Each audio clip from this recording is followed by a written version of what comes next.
That was your national anthem here on the 4th of July, the third game of the day. The Anchors face off against the Captains. I'm Kieran Costa, and welcome inside the broadcast booth here at Pat Bale Field. Just one more time here. On this beautiful 4th of July, all the cloud cover gone. The sun is shining down on the Anchors wearing the gold uniforms, making that championship game tomorrow seems nearly out of reach for this Anchor squad. But still a lot to play for. They can make the third place match with a win. They take on the Captains. The San Bruno Captains won 1-0 in yesterday's day one of the tournament, and although a win today would put them at 2-0, I don't think they can make the championship game. Yesterday. The center fielder, Isaiah Landry. In right field, Connor Hennings. At third base, Chris Bliscoe.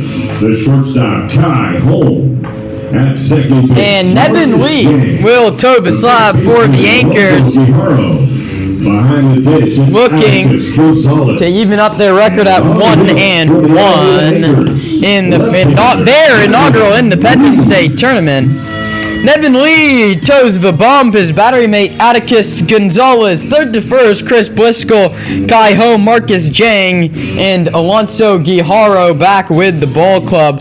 Left to right, JP Boyle, Isaiah Landry, and Connor Hennings in right for head coach Derek Livingston's bunch. Livingston's still filling in for Dustin Cheney.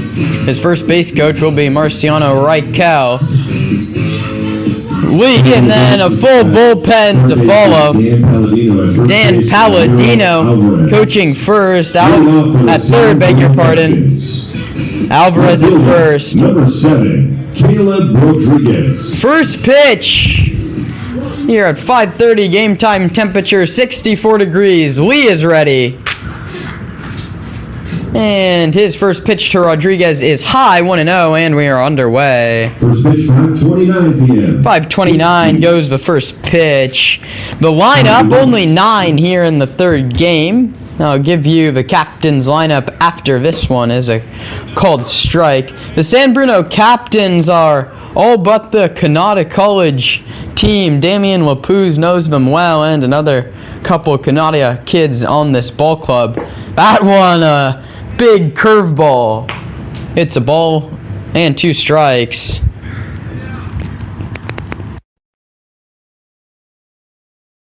The 1-2 from Lee is poked foul, third base side.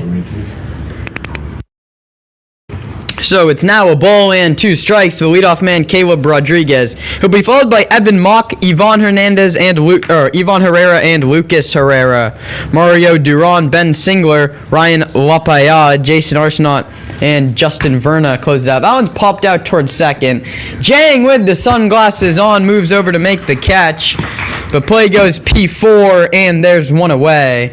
I'm Kieran Costa, and thank you for joining me for the third game of the day. You saw 3 yesterday with me, 3 today, and how about another 3 tomorrow? I'll be on the call starting at 10 a.m. from the College of Alameda. So Caleb Rodriguez goes down via the P4, and that brings up Evan Mock, who takes a fastball that runs off the corner. It's 0-1. Almost the same lineup, well, the same top 5. A couple of substitutions down by the bottom for Palladino's squad. Evan Mock was on base 4 times yesterday. A walk, a single, and a pair of fielder's choice. Here, he's hit by a fastball from Nevin Lee, and he's aboard.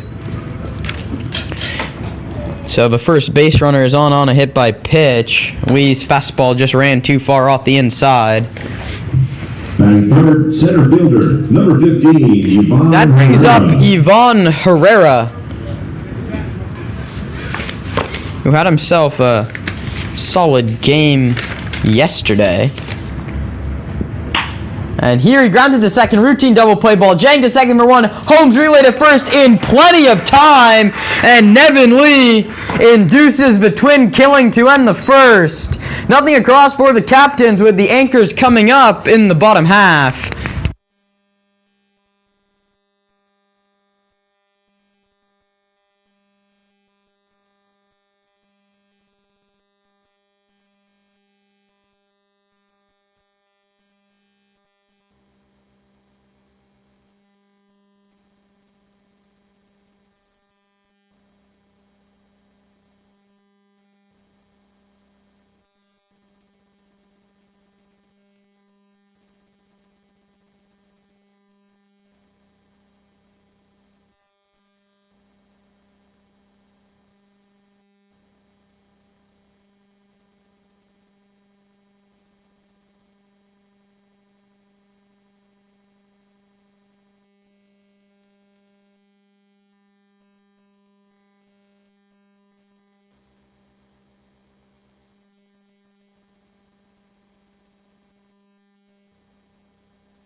Marciano Reichel jogs over the first. He'll be the first base coach for the Anchors today. And Isaiah Landry, the center fielder, steps in against Peña Luna. The center fielder, number 10, Isaiah Landry. After the first pitch to Isaiah Landry, we'll give you the rest of the starting 9 for Derek Livingston.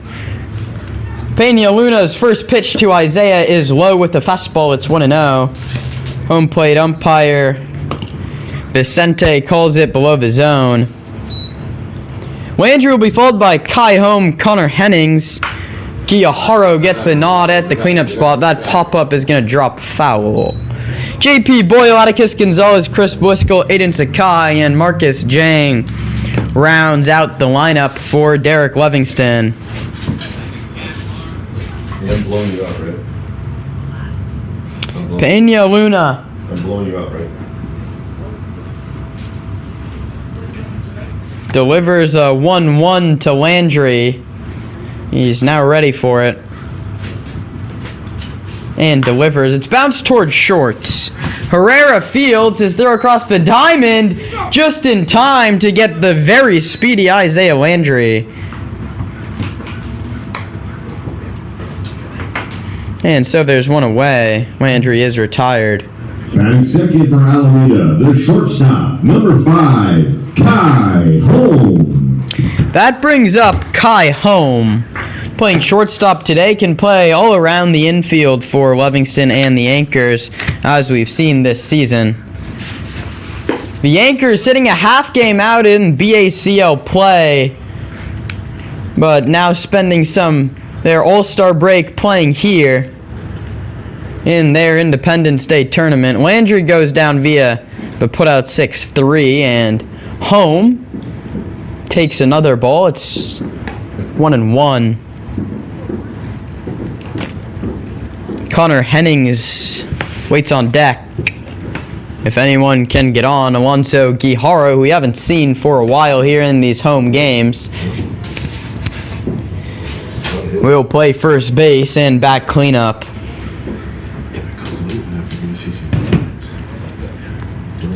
The 2-1 now on Kai Home as that pitch missed up and in. Home opens stance from the left side, waits on a 2-1 and takes a fastball low. He's ahead 3 balls and 1 strike. Just getting started, bottom of the first, the final game here on day 2 of the Independence Day tournament. We'll have your 5th place game at 10 a.m., 3rd at 1:30, and then the final tomorrow evening. Home takes a breaking ball for ball 4, and he's on via the walk. Batting third for the Anchors, the right fielder, number 26, Connor Henning. So Home draws a 1-out walk, and that brings the big right-handed hitting Connor Hennings to the dish. Connor stands in from the right side.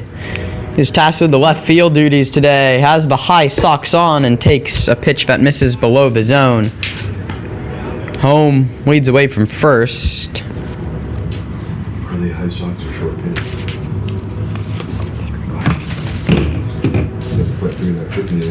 The 1-0 offer is a breaking ball that misses in the zone, a very small zone for Vicente up until here in the first inning. Home reached with the 1-out walk. Hennings way ahead of Peña Luna 2-0, working from the slide step. Connor fouls it first base side, and it's 2 balls and 1 strike.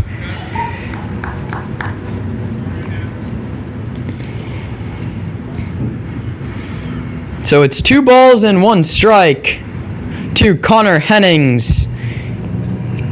The Captains need to win by 10 plus runs if they want to make the championship game tomorrow. They could not make it with a 2-0 record, as we could have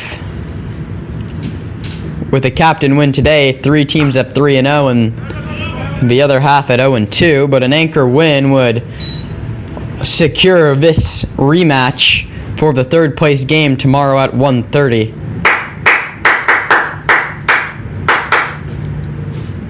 Three balls and 2 strikes now. Filler up to Connor Hennings. Peña Luna checks on Home at first, who dives back safely to the bag. Little gate still in there.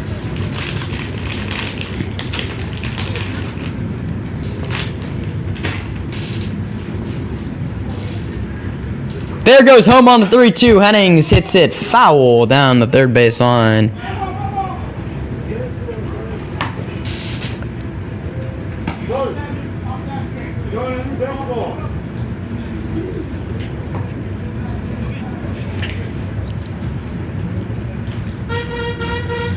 So the count holds at 3 balls and 2 strikes.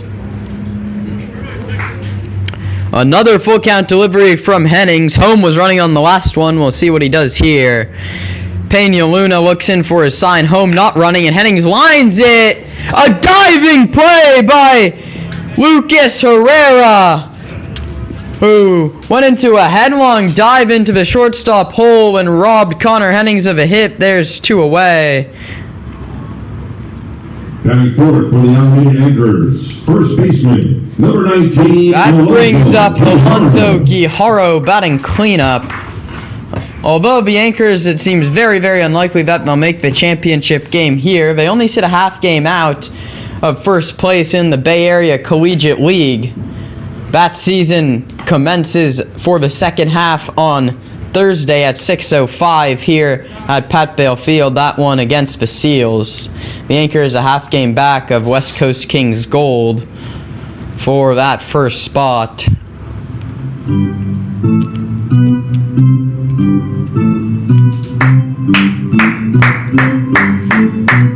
Here Alonso Guijarro stands in with the man at first and 2 out.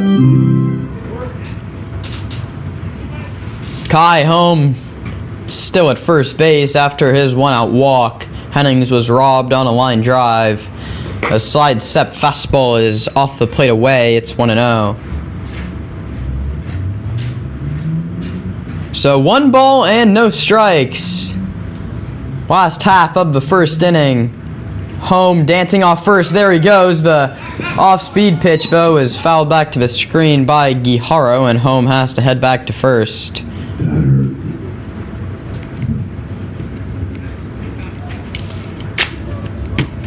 JP Boyle, the power hitting lefty waits on deck. Boyle, one of just 2 players to homer for the Anchors here at Pat Bale Field. The 1-1 to Guijarro is another breaking ball. This one runs off the corner, and it's 2 balls and 1 strike to the Anchor first baseman.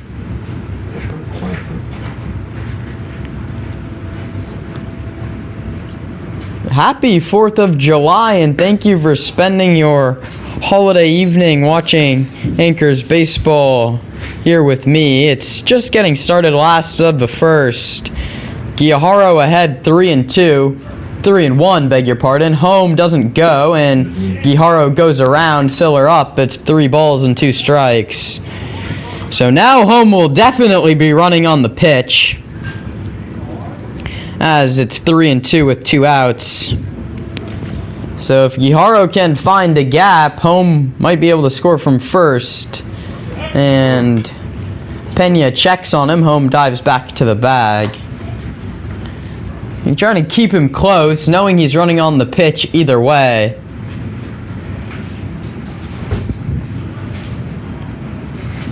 The 3-2 pitch is outside ball 4. And that puts Guijarro on first base.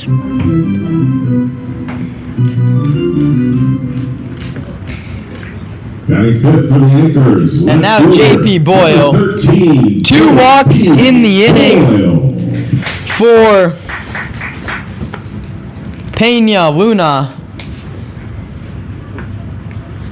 A fully rested bullpen for the Captains, as Josh Debolsky went a complete game in yesterday's 6-3 win. The first one to Boyle misses inside as he turns out of the way of a breaking ball. It's 1-0.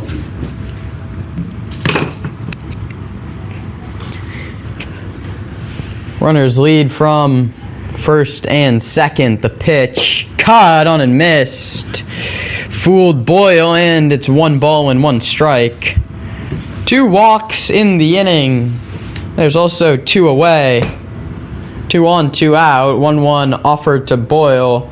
Pena Luna working very slowly. The right-hander checks second and delivers. 3 breaking balls in a row to JP, and Boyle's ahead 2-1. Third game of the day. The Redbirds lost the first one to the NorCal Warriors, puts the Warriors at 2-0. The Redbirds at 0-2. Here comes the 2-1 to JP, is a called strike, 2-2. And then in the 1:30 game between the Fellowship of Christian Athletes and the Leghorns improved to 2-0 with a 9-4 victory over FCA.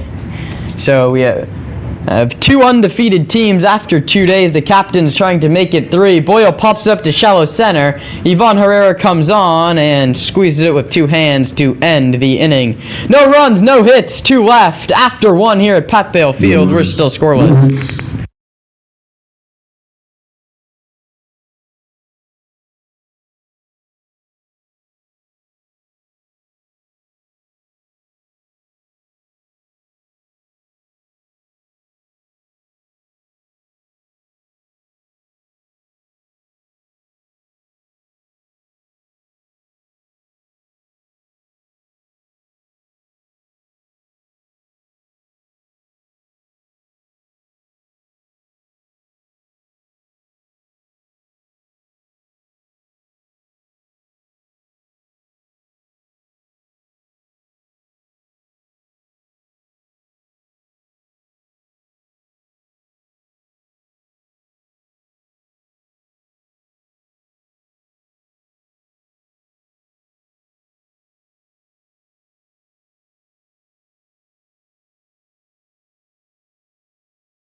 Lucas Herrera, the cleanup man, leads off against the left-hander Nevin Lee, who first pitch fastball misses below the zone. It's 0-1.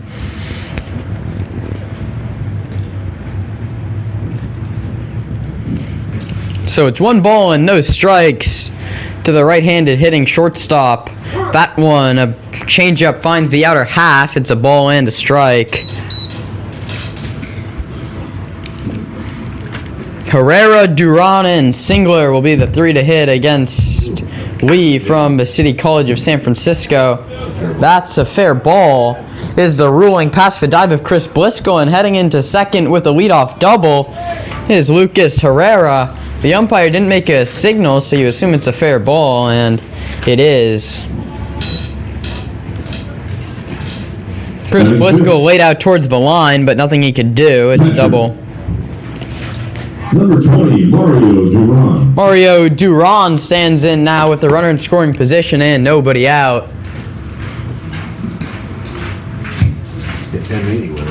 The pitch is high, 1-0. Distracting area.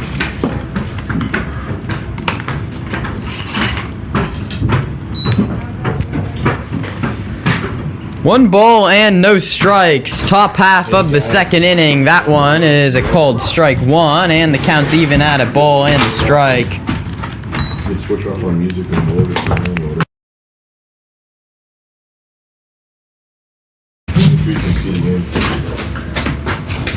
So it's 1 ball and 1 strike. The pitch is grounded to third. This one's fair as well. Bliscoe on the backhand. The long throw across the diamond is not in time, so that's an infield single off the bat of Duran.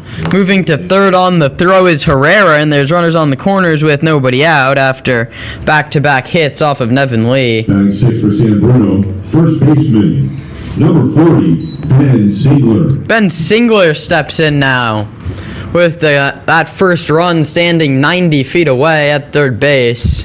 Lee trying to get out of this inning as there's still nobody out. Infield shaded in to turn a pair, Kai Home and Marcus Jang. The Anchors willing to trade 2 outs for a run here in the top of the second. The pitch hits Singler and the bases are loaded with nobody out. The second hits batsman by Lee here through 1+ innings.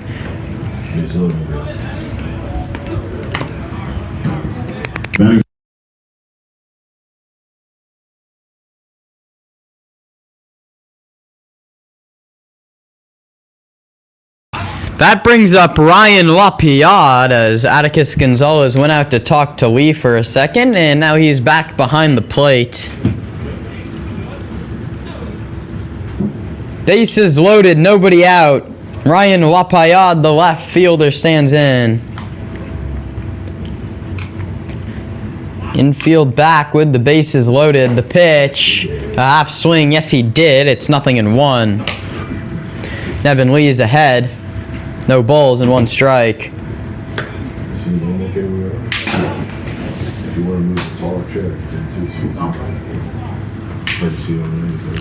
The 0-1 offer from the lefty Lee is a fastball that finds the outside corner, and he's ahead 0-2. Strikeout, just what Nevin Lee is looking for here with the bases loaded and still yet to record an out in the second inning.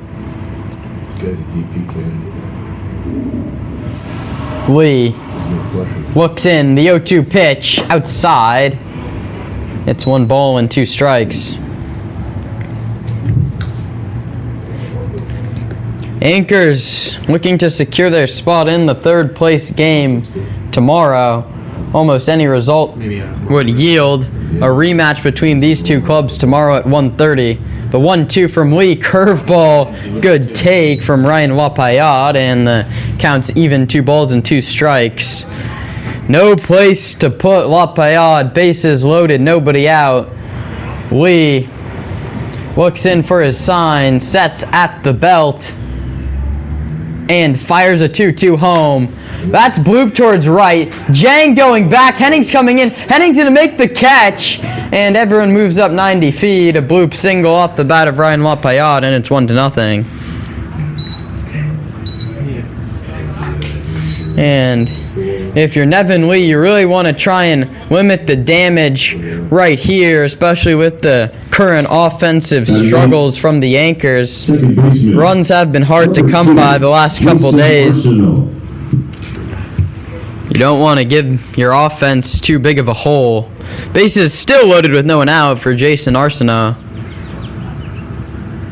Jason, the right-handed hitter with a slightly open stance, takes a fastball that misses. It's 1-0. Middle infield still plays for 2. We already turned one in the first. Would love to turn another here. But 1-0. Caught on and missed a high fastball, and it's 1-1.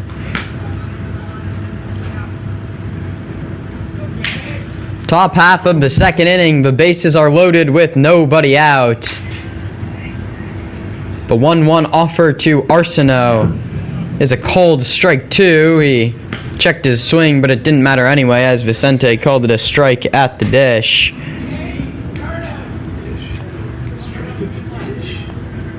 One ball, 2 strikes.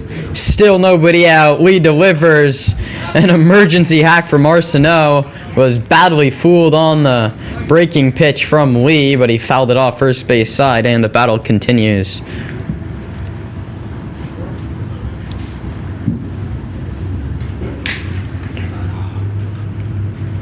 1-2 from Lee, outside 2-2. Happy 4th of July for all you watching along. It should be time for fireworks shows here on the West Coast when this one rounds out, but still lots of baseball yet to be played. Lee's 2-2 to Arsenault is well outside 3-2, and Lee now in jeopardy of walking in that second run. Steps back behind the hill. Now he's ready.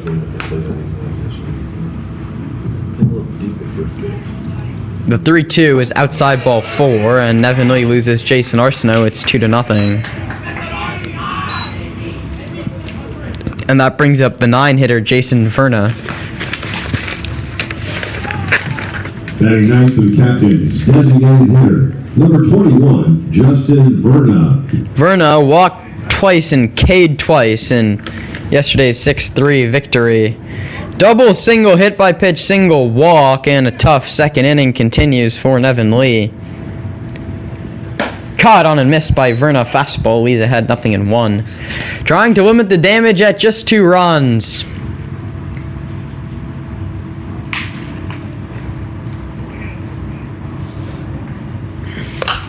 That one's popped foul. And Lee's ahead 0-2.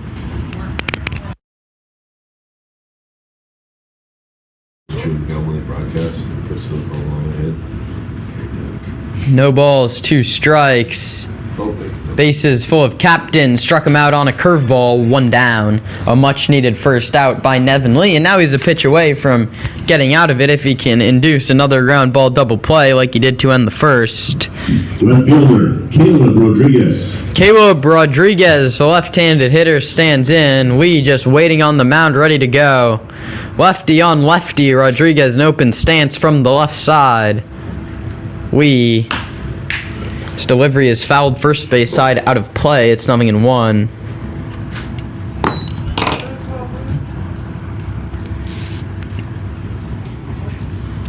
Rodriguez popped out to second last inning. Lee delivers and it hit him. And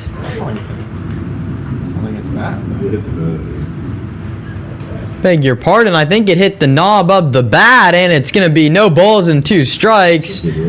A break for Nevin Lee, and Caleb Rodriguez barely even having a discussion. Well, now they're having a discussion with the home plate umpire. And he's going to try and prove that it's hit him. You can't reverse the call. My goodness. And Derek Livingston's going to come out as he should. You can't make a call and then he prove it to you by showing him. How do you change that call? Neither Derek Livingston or Marciano Reichel are happy, and as they shouldn't be. You can't change the call after the player comes and lobbies with you. It's not a debate. You're the umpire. Make the call and stick with it. But Caleb Rodriguez somehow convinces the home plate umpire that it hit him in the hand, and it's a 3-0 ball game. Ask the other umpire. It's not a mock debate. You're the judge. You have to make a ruling. You can't change it after a clearly biased side gives you their argument. Derek Livingston, as he should be, is out in the face of the home plate umpire. That's an egregious call. There's nothing Livingston can do. He's not like he's going to change it, flip-flop back and forth. But I don't see why Livingston doesn't have just as much a right to debate as Caleb Rodriguez did. Where are the other umpires? They got to do it too. At least calm it down. At least when the other umpire get over here. Livingston is not happy. Let's see what's going on over there. And now he's going to call the player back, and now who knows what's going on here. He might have had a bruise on his hand before. And they're going to call over the other two umpires. You have to go with the original call. It's not none of these guys are doctors. They're baseball umpires. How are we going to tell if he has a bruise on his hand or not? Getting interesting. I gotta get closer. Early controversy here in the top half of the second inning. It doesn't matter if he has a mark on his hand or not. That's not the way a baseball game is officiated. You're gonna kill me. How about As it stands right now, it hit him with the pitch. Well, the first call is that it didn't hit him with the pitch. And now Nevin Lee's cold. Nevin Lee's been standing out on the mound for 5 minutes.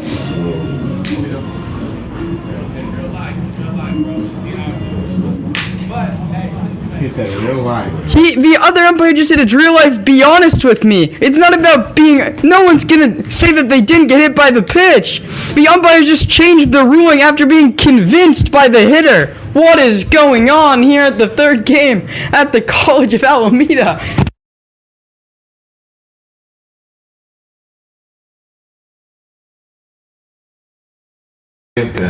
So it's called a hit by pitch after Caleb Rodriguez convinces the home plate umpire that he was hit in the hand, and it's a 3-0 ball game.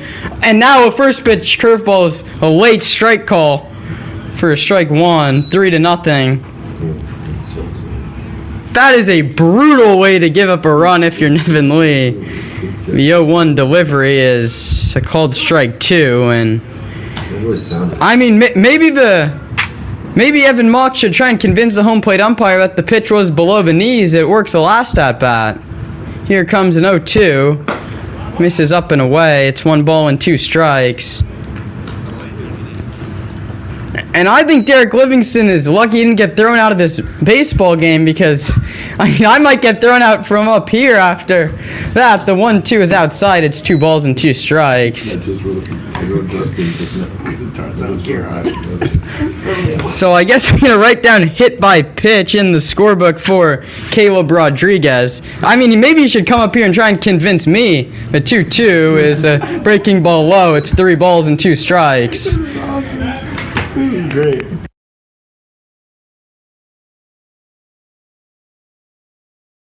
Evan Mock waits on a 3-2 from Nevin Lee. The delivery is grounded back up the middle past the dive of Jang into center field.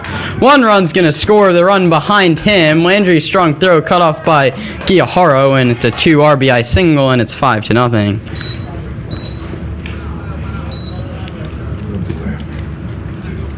This is a tough start for Nevin Lee.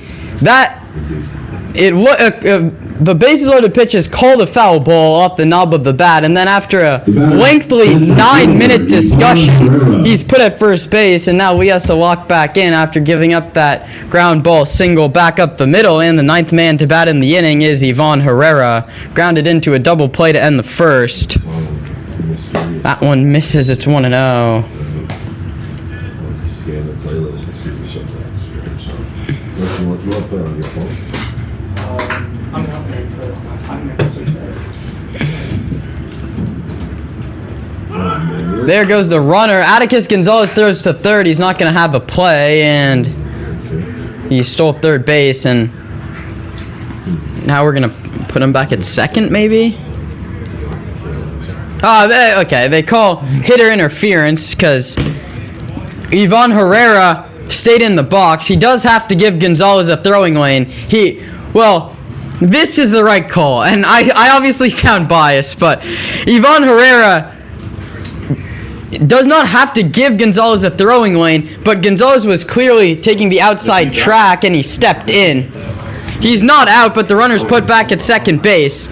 You can hold your ground. It's umpire interference. Atticus Gonzalez's hand hits the home plate umpire Vicente, and back at second base, no stolen base. It's 1 ball and no strikes to Ivan Herrera. 5 in here in the top half of the second. A pick back to second, diving back headlong is Caleb Rodriguez. Hopefully his right hand's okay after being hit by Nevin Lee. Dove back pretty strongly with it there. He seems okay. The 1-0 delivery is a breaking ball in the dirt. It's 2 balls and no strikes. Double single, hit by pitch, single walk, strikeout, hit by pitch, single. Nevin Lee struggling here in the top half of the second inning. Checks second again and delivers a 2-0 fastball at the knees. It's 2-1.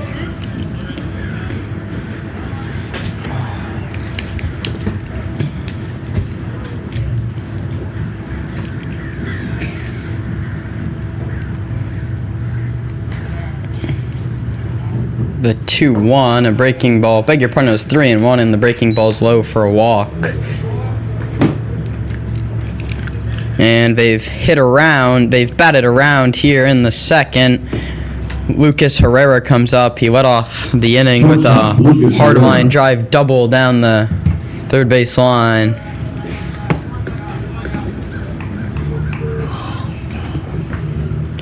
Lee's pitch is a fastball on the outer half. It's no ball and 1 strike in what's been a very long top half of the second inning. Lee's curveball drops in there. It's no balls and 2 strikes.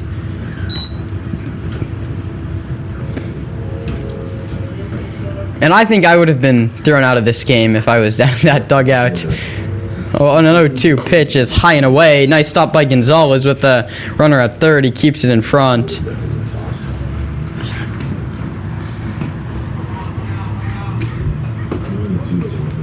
One ball, 2 strikes.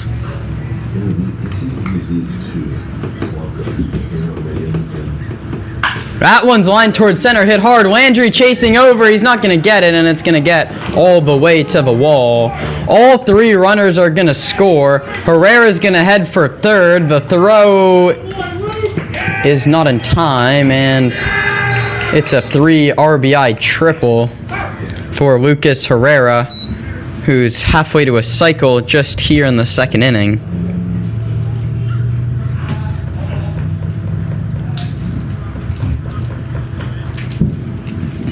Catcher Mario Duran. It's 8-0.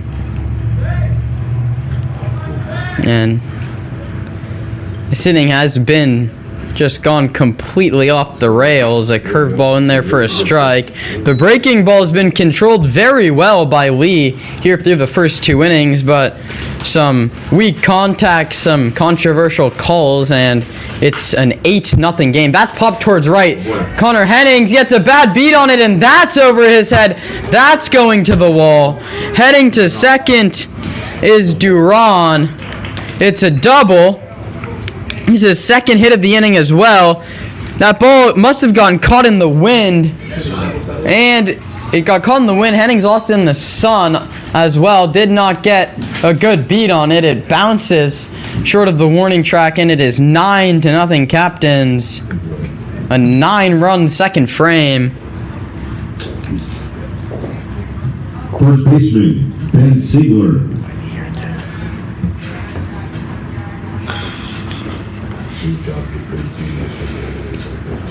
Lee delivers, caught on a miss, nothing in 1. Still only 1 man out. So every season you get anything like this. There it is. It's been a real tough inning for Lee, and all the runs in the end will be earned. The controversial call took what would have been an 0-2 count with runners at first and second into bases loaded. Multiple balls that could have been made by defenders dropped without touching gloves. Those aren't errors, so a tough go for Nevin Lee, who's ahead 0-2 of Ben Singler. Singler was hit by a pitch his last time up. Then this team thinks that, you know what I mean, we have to hurry up and make it eager. Maybe high schools won't like that. Lee's curveball's chopped toward short. Home on the high hop, throws to first in time to get him. And there's 2 away.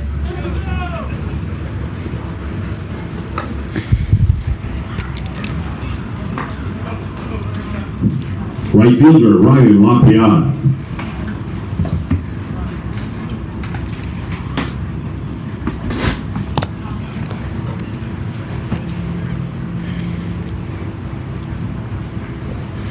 Ryan Wapuz comes in for the second time this inning. He singled last time against Lee, waves and misses at that one. It's no balls and 1 strike. Tell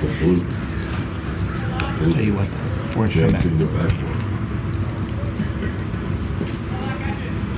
No balls and 1 strike to Ryan Wapuz. Lee delivers low with a fastball. It's 1-1. Michael Polito and Damian Wapuz both available. We expect to see them in a mop-up job in what's now a 9-0 lead for the captains.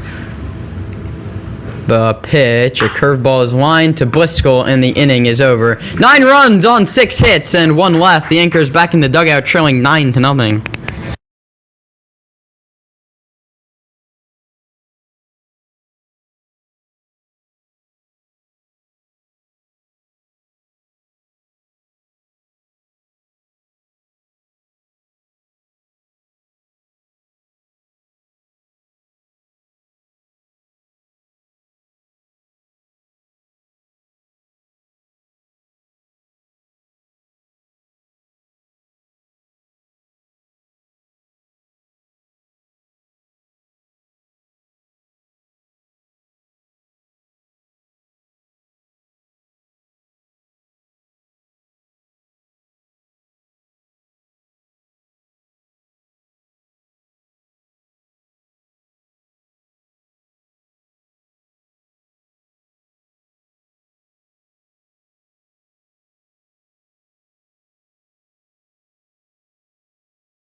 Atticus Gonzalez leads off the last of the second with his team now down 9-0. That's great. That's great out.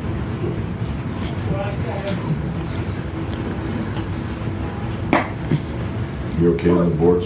It's strike 1, nothing in 1 to Atticus Gonzalez. Gonzalez, Bliscoe, and Sakai will be the 3 to bat against Pena Luna, who misses low with a breaking ball. It's 1-1. He's a good guy. Take some pitches. Keep everybody focused. Gonzalez trying to Grind out a hit, maybe. grind out an AB and get the anchors going, and he's fooled badly on a curveball. He is behind 1-2. It's a 9-1 swing right there. That's a 120 tie. That's Let's see if we can- 1-2. Gonzalez, a right-handed hitter, wide stance, and he hits one hard but foul first base line. It's 1-2. Turn hit.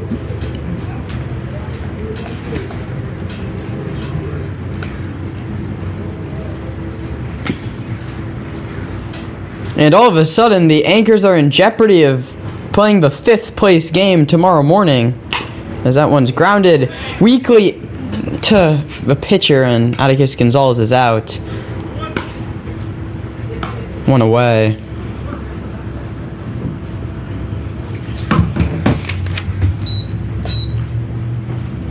Batting 7th, third baseman, number 12, Chris Bliscoe. If results hold at 9-0, I'm pretty sure that puts the Anchors in the 3rd place game against the Redbirds tomorrow morning, because we'd have 3 undefeated teams and 3 teams that have yet to pick up a victory, and at that point we go to run differential. And for that matter, this could put the captains in the championship game. All this has to be looked through after we get the results of this one, as that one misses. It's 1 ball and 1 strike. There's a bunch of people in a cigar smoke-filled room. Bliscoe lines it foul, third base side. It's 1 ball and 2 strikes.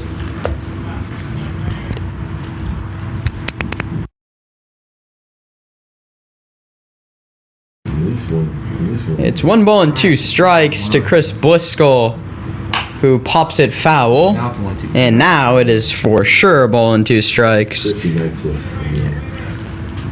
You want us to feel bad? I'm gonna get that back. Slow scoreboard. Who's out there? Yeah. He's complaining. I just want to make sure. Bliscoe He always complains. battles as he grounds it foul. Their little trained mice are running back and forth to the scoreboard. That one is low. Derek, come see. Right now. That's before. Bliscoe takes a fastball. It's all even at 2-2. The Leghorns beat the The word beat the word. FCA. So it's 9-4, right? Yeah. And then the one before that was. The pitch is low. Nice block and filler up. It's 3 balls and 2 strikes to Chris Bliscoe.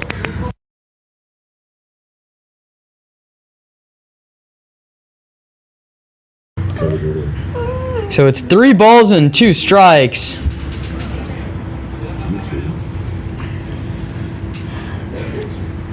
The pitch, Bliscoe was rung up. He flipped the bat back towards the dugout, and nothing is going the Anchors' way here in the last of the 2nd. There's 2 away as Bliscoe goes down looking. Batting 8th, designated hitter, number 3, Aiden Sakai. Chris Bliscoe should have tried to debate the home plate umpire on whether the pitch missed outside. That one misses badly to Sakai. It's 0-1.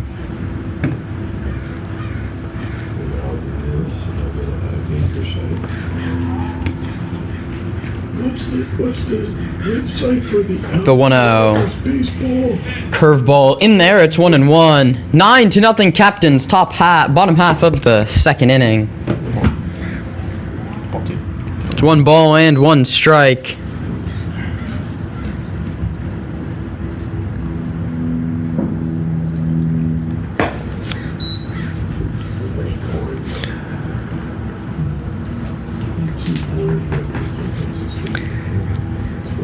That one is outside. It's 2-1. Oh, that's bad this morning. The 2-1 offer is well outside. It's 3-1.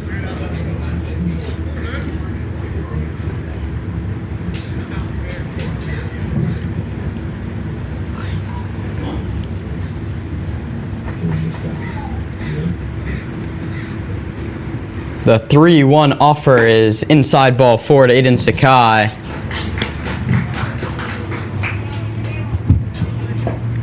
And it's a walk.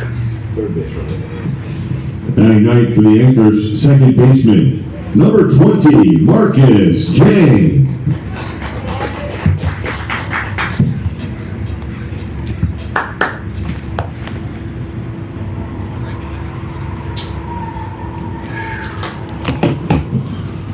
That one's lined up the middle, base hit for Marcus Jang.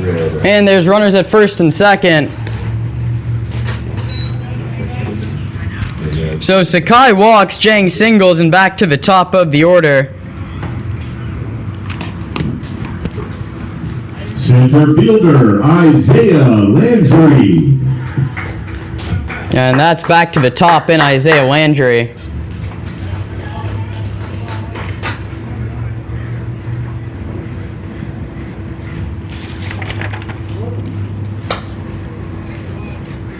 Bottom 8. 11-2. That one misses inside. It's 0-1. Or beg your pardon, it's called a strike. It's 0-1. Top 11-3. Seems to be.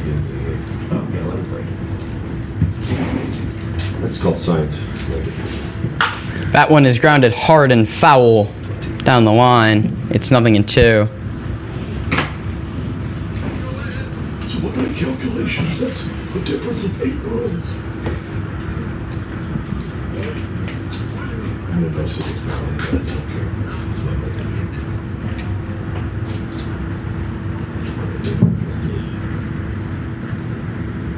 The 0-2 offers a high chopper towards third. Could be a hit. While Andrew's flying down the line and he's safe at first base. The bases are loaded for Kai Home. Not a bad play by Evan Mock, just on a Baltimore chop off the bat of Isaiah Landry. It's an infield hit and the bases are loaded.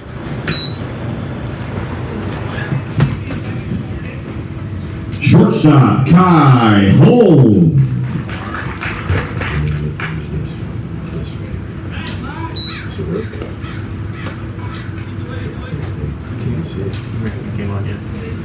That one is low, it gets away, and Sakai's gonna head home, and everyone moves up 90 feet. The Anchors are on the board, it's 9-1.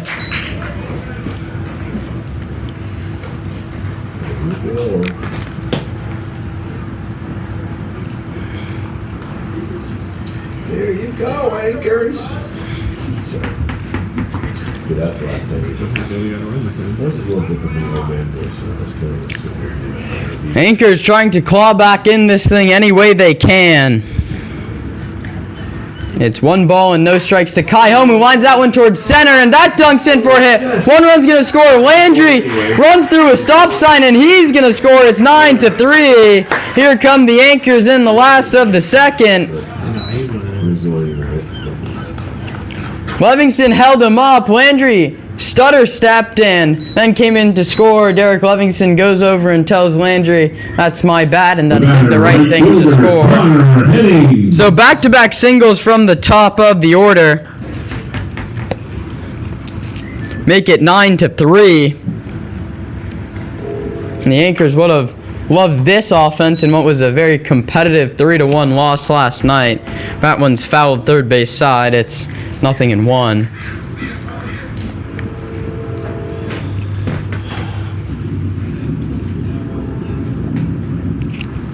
Pick back to first. A lot of sounds of fireworks at 170. Right before the hit was down the line, and then we boom. You could feel it boom.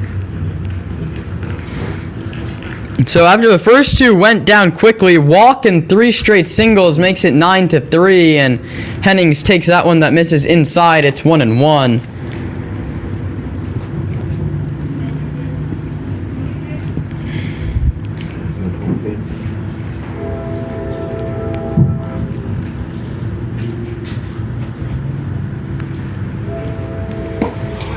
Hennings cuts and misses at a breaking ball below the zone. He's behind 1-2.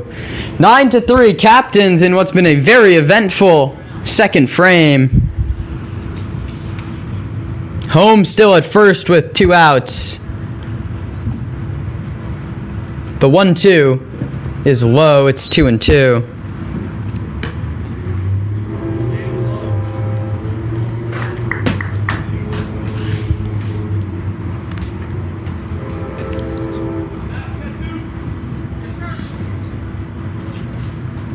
The 2-2 offer is low. It's 3 balls and 2 strikes. I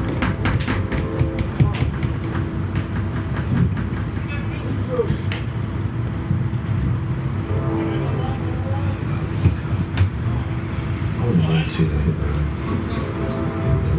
Doesn't hit laying out there. You motor to third. Alonso Guijarro waits on deck. Filler up, 3 balls and 2 strikes here. There goes the runner, and it's fouled at the plate. Gonzalez grounded out to first, and Bliscoe struck out looking. Then Sakai walked, Jang singled, Landry singled, Holmes singled. So it's 3-2 with 2 outs and a 9-3 captain lead.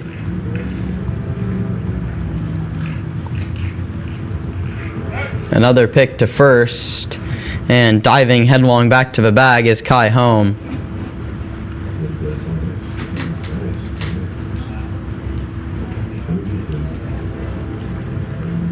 There goes home again, the 3-2. Henning strikes out, and the inning is over. 3 runs on 3 hits, and 1 man left. We're on to the third in Alameda. It's 9-3.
Jason Arsenault leads off the third.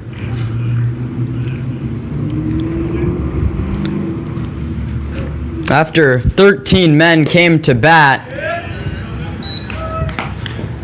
in the top of the third for the Captains, Arsenault takes the first pitch for a strike. It's 0-1. That one misses. It's 1-1.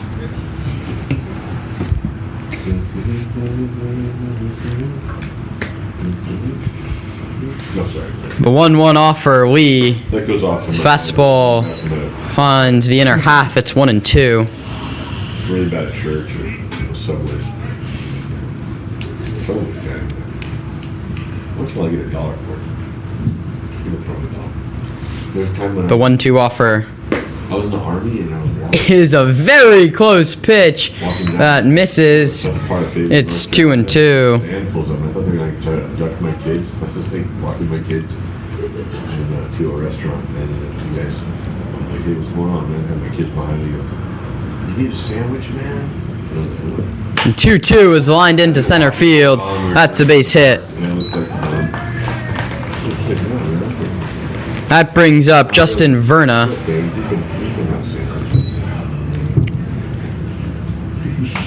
The 7th hit of the ball I game tried helping somebody and they gave me money. for the captains. Designated hitter Justin Verna. Verna struck out in what was a 9-run second inning. Now he's up in the 3rd, and Lee misses up and away. It's 1-0. That's crazy, right? You have to play with no shirt on. You hit a bomb. Did you see it? Oh, man. The 1-0, Lee looks at first and delivers. The runner doesn't go, and the pitch misses low. It's 2 balls and no strikes.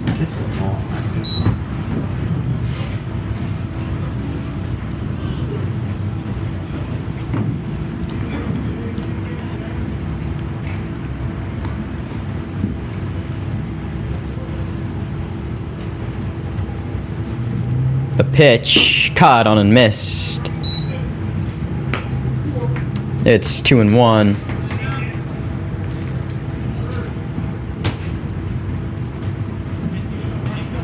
I'm asking Dustin if he saw the home run for the Miners. And 2-1 offer caught on and missed a high fastball. It's 2-2. Trucker pizzazz.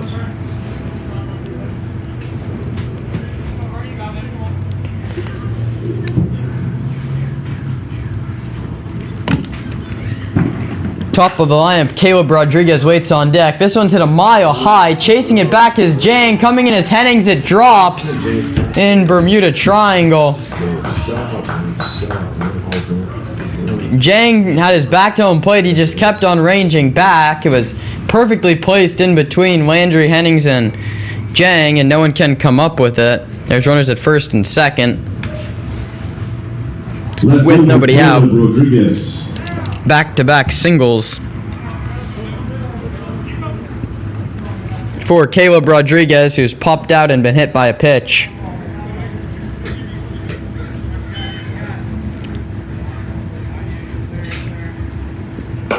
High with a fastball, 1-0.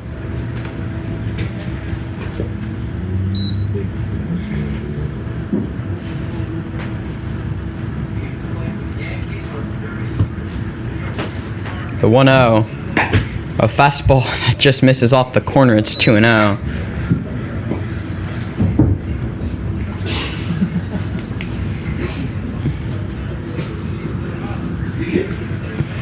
The 2-0 offer. He swings at that one that hit him, and he fouls it off. It's 2-1. Number 58. Awesome. That's just awesome.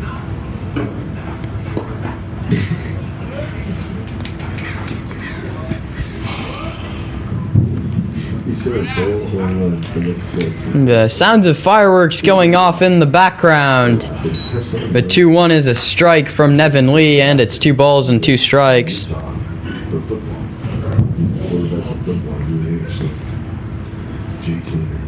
2-2, 2-on, nobody out.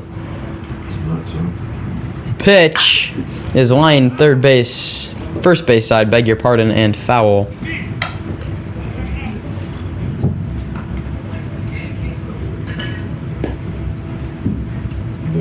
No back joke of this try playing baseball is tennis right and pickleball. We just push it back around so the hand over the bat. It's funny. The 2-2 is lined towards center, moving back. Beg your pardon, as home makes the catch. Out in 1 step onto the outfield grass. That goes as an L6, and there's 1 down. And now, Third baseman Evan Mock. Evan Mock comes to the plate. With runners at first and second, and 1 man out. When they say soft, so it's pretty. The pitch is fouled back, and it's 0-1.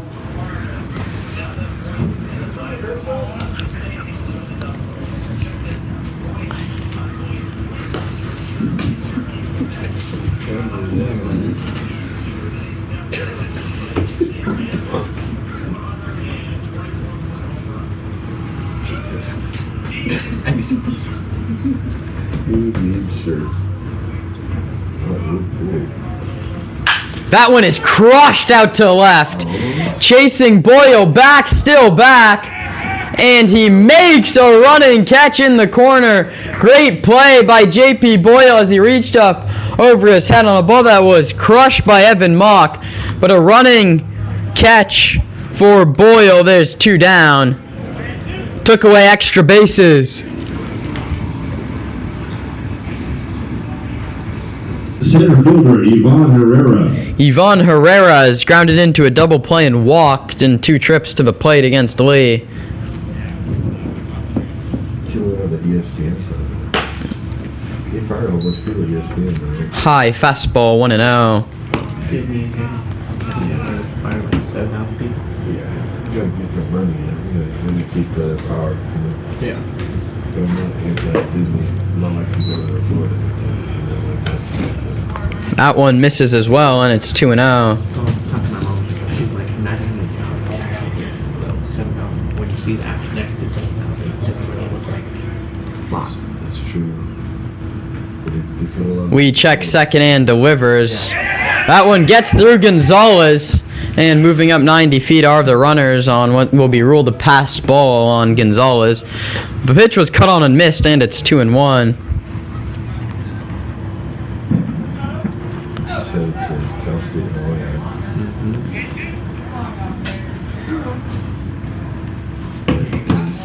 2 balls and 1 strike. Captain's up 9-3 here in the top half of the 3rd inning. Lee misses. It's 3-1, and we'll see when Livingston gets the pen going. You'd think Damian Wapuz will be the first man up. Yeah, I'm right next to you. Yeah, so yes. Yeah, he is. Michael Polito will be the next man out of the pen. The 3-2 fastball is high, and the bases are once again loaded. This time for Lucas Herrera. Herrera, who doubled and tripled last inning. Had himself a great second frame. 2 extra base hits and halfway to the cycle. I'm in tears. It's like, there's no way. Bases loaded, 2 men out. We're trying to throw up a shutdown inning after his offense clawed just a tiny bit closer to make it 9-3. He yanks a fastball. It's 1-0. Just gotta get their confidence.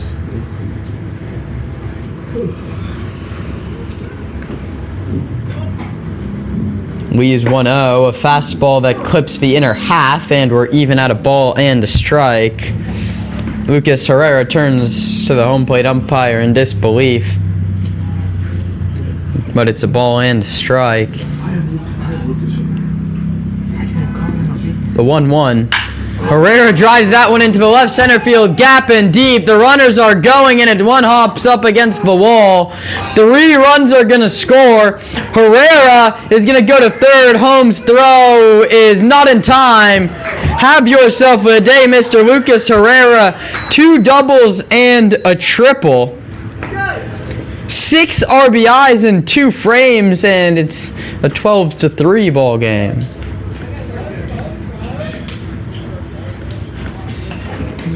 You see this, right? It's the same result. It's crazy. How often is that happen? 2 triples in a ball game is rare enough. How about 2 in 2 innings? Bring everyone around to score.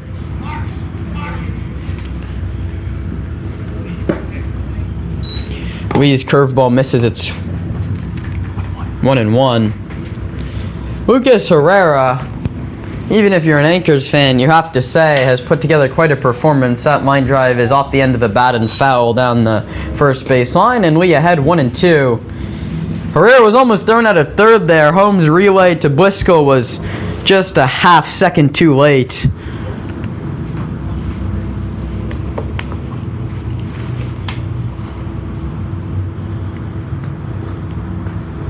That one is grounded to Bliscoe, who plays it on a hop, throws across the diamond to get him, and the inning is over. 3 runs on 3 hits and a man left. After 2.5, it's 12-3, Captains.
Leading off the third inning. for the Top half Anchors, of the first third baseman, inning. Alonso Guijarro. Alonso Guijarro leads off. Alonso walked in the first inning. Damian Wapuz is up and loosening in the anchor pen down the left field line. You would assume that may be the night for Nevin Lee. The first pitch misses for a ball. It's 1-0 to Guijarro, who serves out now towards left center, sinking fast on the run. Oh, no, it's a Is the center fielder Logan was out there to see it. Tim Logan. Ivan Herrera. He said he caught the baseball, so Gutierrez deferred it to Logan. he's out, and there is one away. The batter, left fielder, J.P. Boyle. That brings up J.P. Boyle, who popped out to center. His first time up. That's back in the first inning.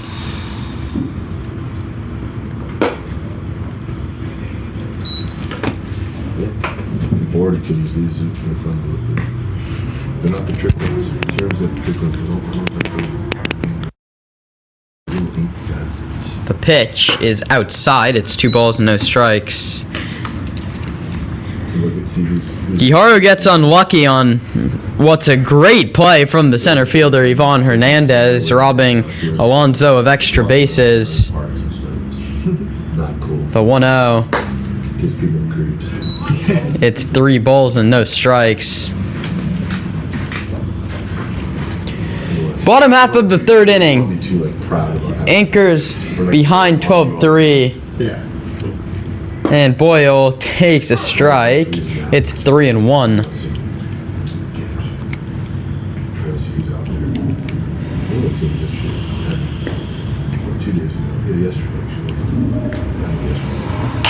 That's popped up. Third base side, drifting back into the seats. Redbirds had like 7 changes away. We got 6 of them in this one. That's 7 guys from like that. So it's 3-2. Yeah. When the fans watching, it doesn't really matter who watches because it's him, but when the fans are watching, put together.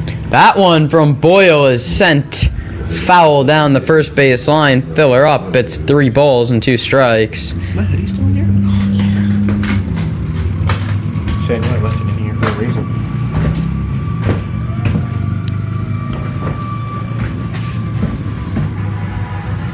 Your first fireworks related injury or 3-2. Boyle lines that one hard out towards right, moving over his Lapayad, who the wind took it for a second and drops in for a hit. stroke ball. A nice hard hit single from J.P. Boyle. And there's a runner on.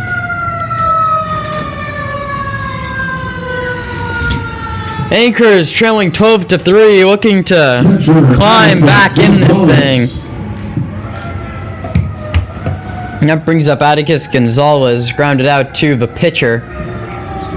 Pick back to first. Yeah, it's better to put a coat on or sweatshirt than start a fire. Just like fire.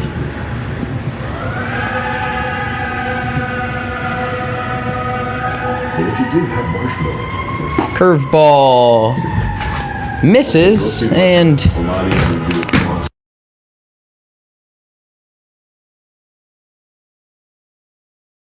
it's 2 balls and no strikes to Atticus Gonzalez. Boyle got ahead 3-0 and then singled Gonzalez ahead 3-0 himself. Curveball doesn't break, and it's 3-0. Okay. Pro tip.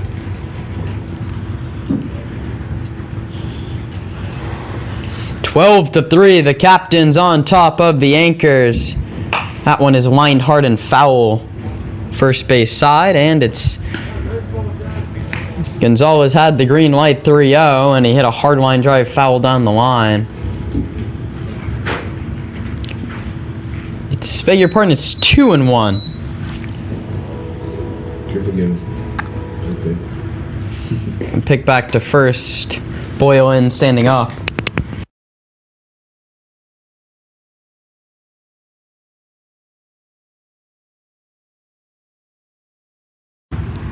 Here it comes. A called strike. I guess it was at the knees, and it's 2-2. That's a catcher, Blue. That's a catcher batting. Come on, man. Catcher. So 2 balls and 2 strikes. It's all even to Atticus Gonzalez. Takes so long to. Gonzalez will, I assume, wonder if that one missed below the knees, and when he's back behind the dish in the top of the 4th. Want that call strike as well. This one misses inside. The slider didn't come all the way back to the inside corner. Filler up. 3 balls and 2 strikes. Good take. Gonzalez lays off a off-speed pitch that was just in off the corner. Now it's 3-2. We'll see if they send Boyle with just 1 out, and Luna had the same idea. His pick back to first, gets away from Singler, and into second base is J.P. Boyle on the errant pickoff throw. That's going to go as an E3 as it bounced off the mid of Ben Singler.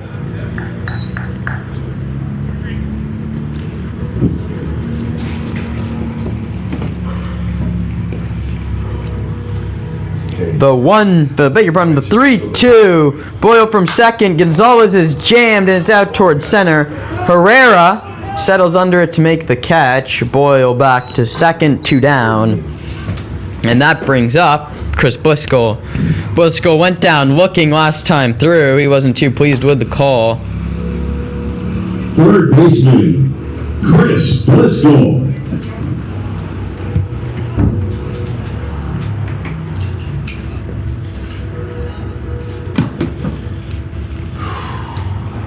Bliscoe, left-handed hitter with J.P. Boyle standing out at second base.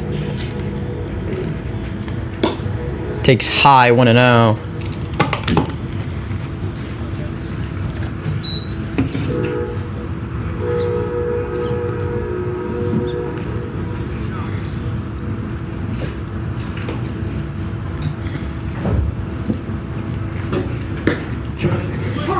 It's a called strike. It's 1-1.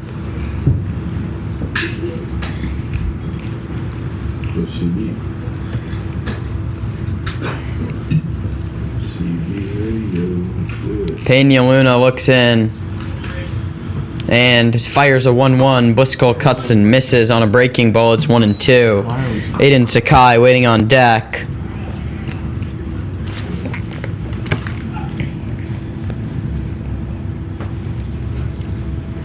So it's a ball and 2 strikes, 2 outs, runner on second. Last of the third. Bliscoe grounds it up the middle. That's a base hit. Boyle's going to be sent by Livingston. The throw from Herrera is not in time. Boyle gets past the tag of Duran, and it's a RBI single for Chris Bliscoe, and the Anchors just don't go away. It's 12-4.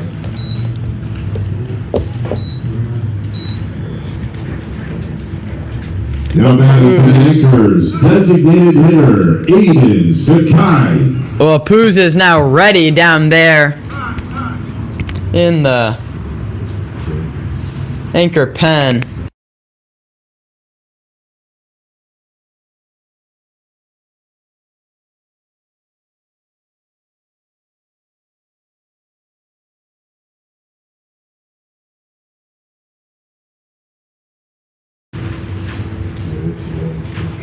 There's a runner on first, that's Bliscoe, and Sakai steps in for his second time through.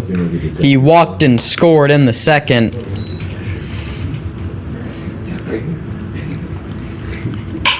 Sakai grounds it hard and fair down the third base line. It's going to roll into the corner. Boyle is going to head to third and dive in there, but throw well up the line. Sakai doubles. He's on base for the second time. And in steps Marcus Jang with a couple runners in scoring position.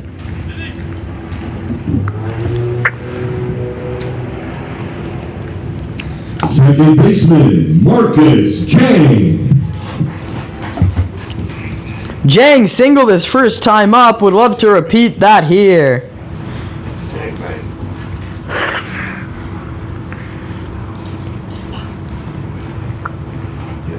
First pitch you saw. The pitch is a curveball high. It's 1-0. I wouldn't call that a pitch. More like a gutter ball. So Jang ahead 1-0. The top of the lineup and Landry waits on deck. Another breaking ball misses. It's 2-0.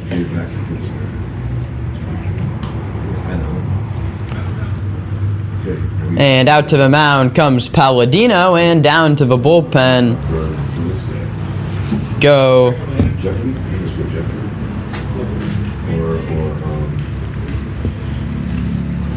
So it looks like that will prompt action in the bullpen. That's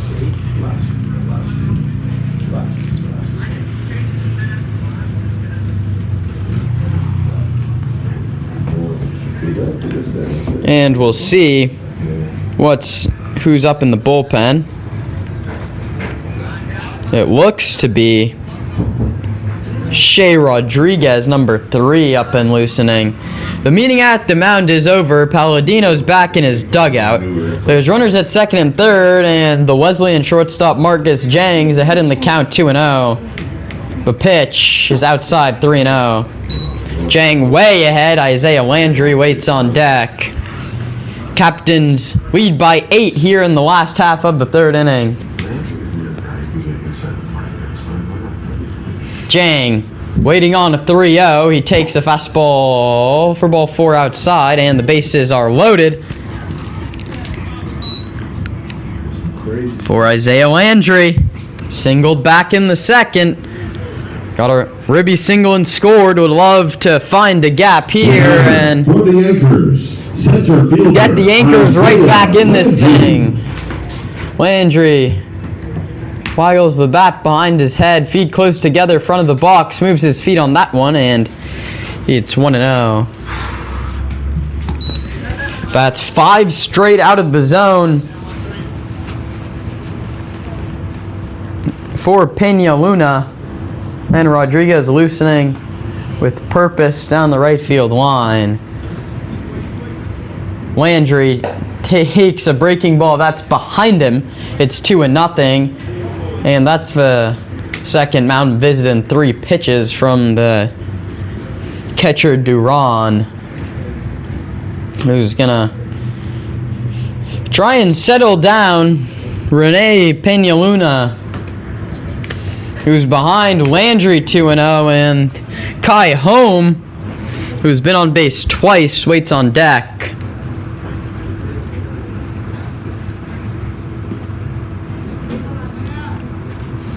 But 2-0 is line to shortstop. Herrera makes the play, and the inning is over. The Anchors get 1 and lead 3. We're on to the 4th, 12-4 Captains.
Ben Singler will lead off the fourth against the new pitcher for the Anchors, Damian Wapuz.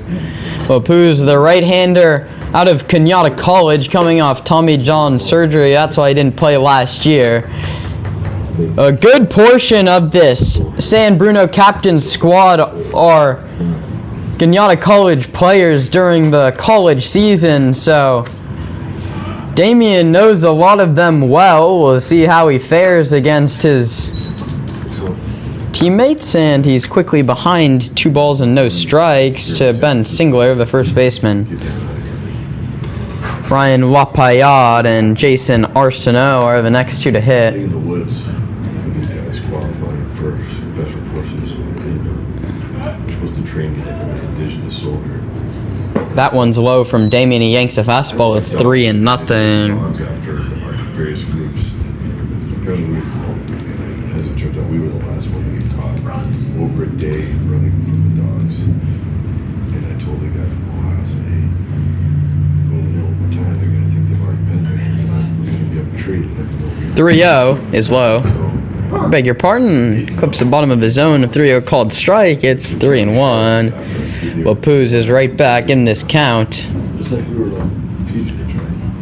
And so 3 balls, 1 strike to Ben Singler, who went 0 for 1 in that big second inning with hit by pitch. This one he sends out towards center. Landry chasing back. He backpedals and makes the catch. And after being down 3-0, Wapuz gets the first man he sees to fly out to center. Nice play by Isaiah Landry. Got a great jump on the ball. And Ryan Wapayad comes to the dish. Singled back in the second. He's 1 for 2. How we were so good at learning from the dogs. And part of it's got to be luck. Part of it was they were the last one we got cut. We were thinking we were running, we were doing something. Drops that one in there. It's 0-1. You know, so it's done, hell lucky. And then, wow, getting away from that. I'm San Francisco, sir. San Francisco.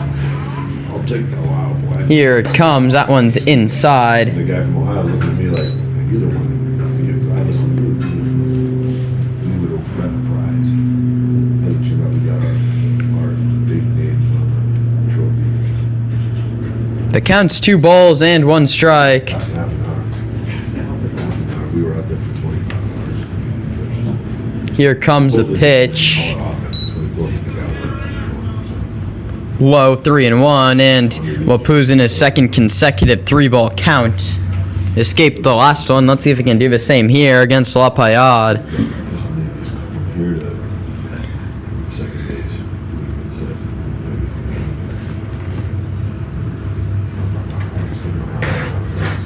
base. Here it comes. Fastball finds the inner half. Filler up. It's 3 balls and 2 strikes.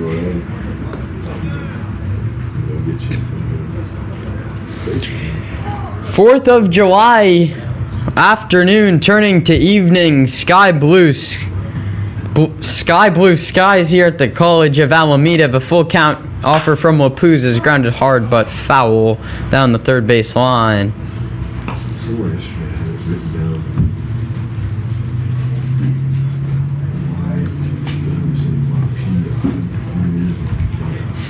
So Wapayad continues to battle against Wapuz.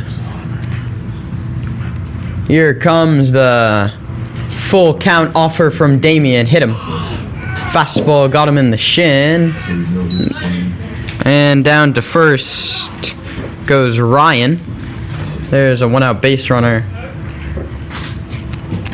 Jason Arsenault, the second baseman, will be the next man to bat.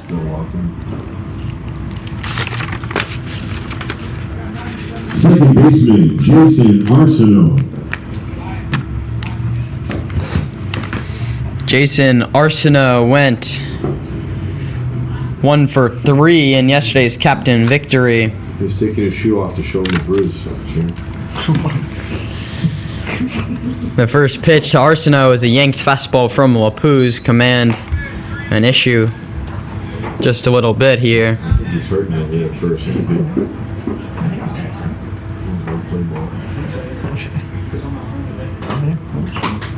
That's what he thought. The 1-0, a pick back to first. He shouldn't get it either. He should take him off here. You got a diner and you got an eat number. You take 24 hours here. Put him out there, get some ice on to him, put him off. I think the championship tomorrow. And let hammer to himself in second. The 1-0, caught on and missed. He needs to get It's 1-1. that guy there. You got 9 good toes left, kid. In there, I think. 1 ball and I think 1 strike. Adonis in your lead, I think. Wapuz misses low. It's 2-1.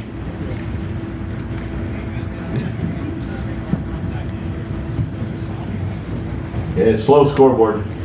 2-1. 2 balls and 1 strike. It's not showing up there. Just punch the numbers. Yeah. Arsenault pops it back foul. It's 2 balls and 2 strikes. Lapayade away from first. He earned a walk.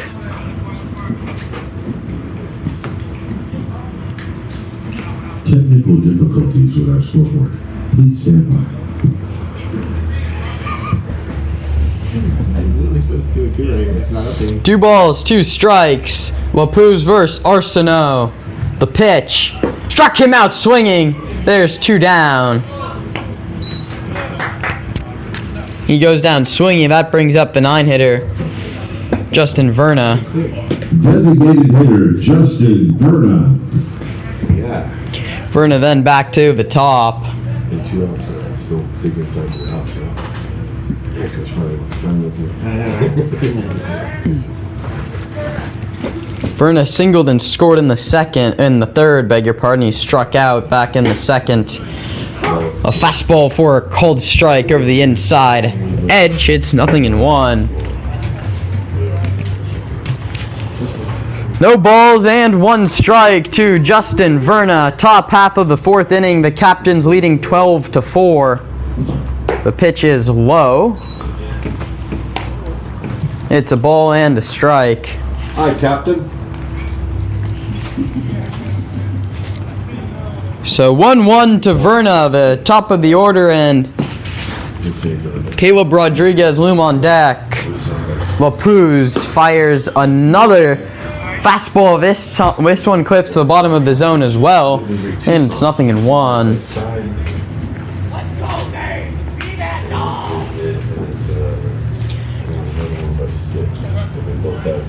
The 1-2 to Verna is a very good pitch from Wapuz. The fastball is called a ball. It's very popular too. I really like this one. It's good. It's a little more. This one's I just don't remember this. 2 balls and 2 strikes. Wapuz strikes him out swinging. Back-to-back Ks for Damien, who works a shutout 4th. 3.5 in the books from Alameda. Captains leading 12-4.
Kai Holmes gonna lead off against the new pitcher, Shea Rodriguez.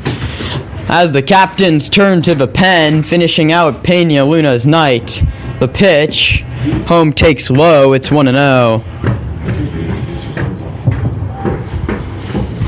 Gotta get some runs, period.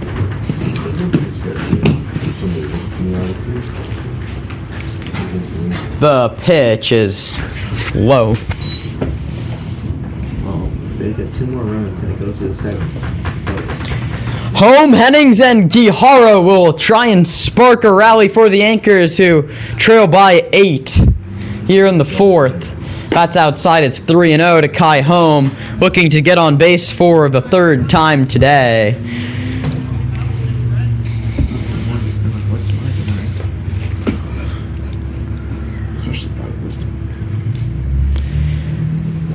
The 3-0 offer from Rodriguez drops in for a strike.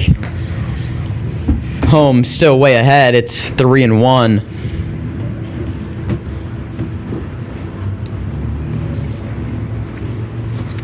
The 3-1. Home takes another breaking ball. This one misses. 4-4.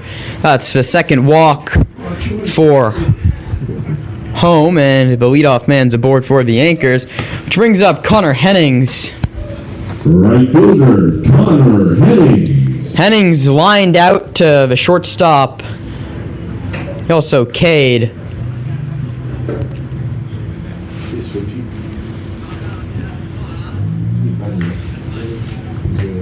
Hennings steps in from the right side. That misses outside. 5 of the 6 from Rodriguez have been out of the zone to open the outing.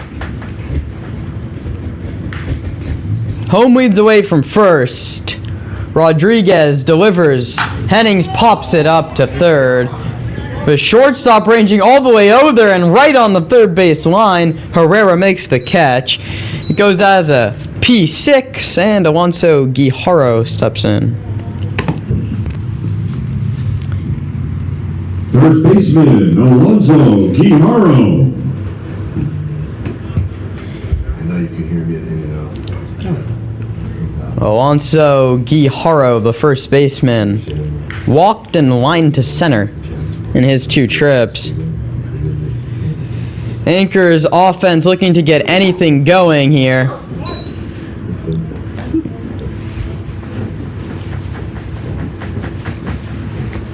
First pitch is a called strike 1.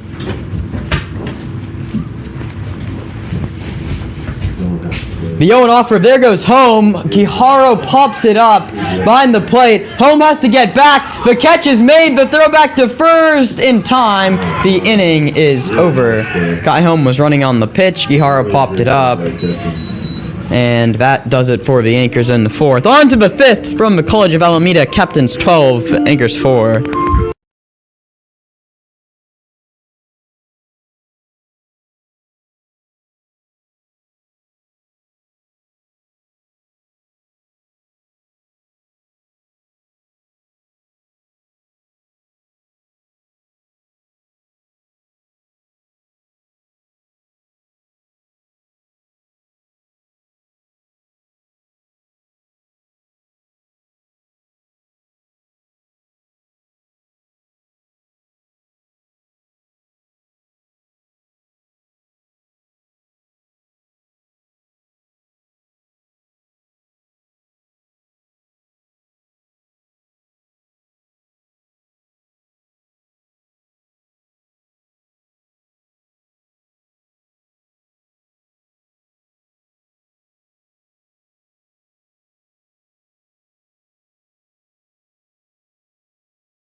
San Bruno captains come to the plate in the top half of the fifth, and they'll face Damian Wapuz for a second inning of work.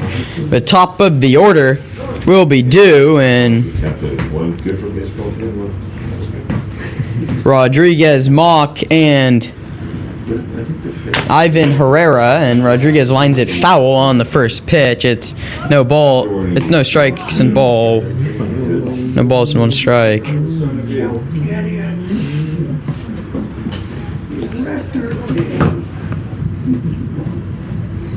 Caleb Rodriguez has popped out to second base. He's been hit by a pitch, and he's lined to short. He takes a called strike 2, and he's behind Wapuz. As it stands right now, if results hold, the captains have jumped their way into the championship game. They would be 2-0 with a plus 11 run differential. That one's fouled straight back to the screen. The count holds 0-2. The Leghorns are 2-0 with a plus 16 run differential. They're guaranteed to be in the final tomorrow at 5. The Warriors, the NorCal Warriors, are 2-0 with a plus 10 run differential. An 8-run victory for the captains here, as that one's grounded to second. Jang can't make the play. It's a single through the right side. This win for the captains, if it holds at 8 runs, would get their run differential to plus 11. Third baseman, Evan Mock. So, some insurance runs would be quite nice for Coach Palladino and his captains. A pick back to first from Wapuz, and diving back is Rodriguez.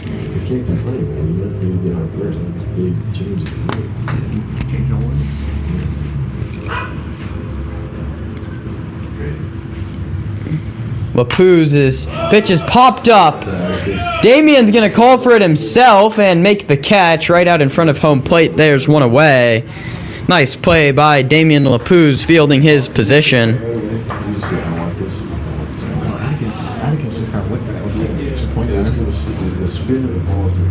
Atticus threw off the mask and turned back towards the backstop. The ball spun out in front of the plate, and Wapuz fields his position well, made the play. Center fielder, Ivan Herrera. That brings up Ivan Herrera. Grounded into a double play and walked twice. Wapuz trying to turn 2. Instead, he hits him with the pitch. And I will not be commenting on the umpiring anymore. I said my piece back in the second inning, and I do apologize for being at times too harsh on this officiating crew. I would just like to ask how you're allowed to appeal to the umpire and change his decision without a review. And that being said, we still have more baseball to be played here on this 4th of July night. Wapuz picks to second and he throws into center field. Landry comes up firing, has nowhere to throw though, as Briscoe keeps it in front. Wapuz's attempted pickoff goes into center field, and there's runners at second and third with one man out, and Derek Livingston's gonna go out to settle down his young right-hander, as he's gonna call his infield in and try and settle down and obviously rattled Anchor's ball club. Runners lead from second and third with one man out.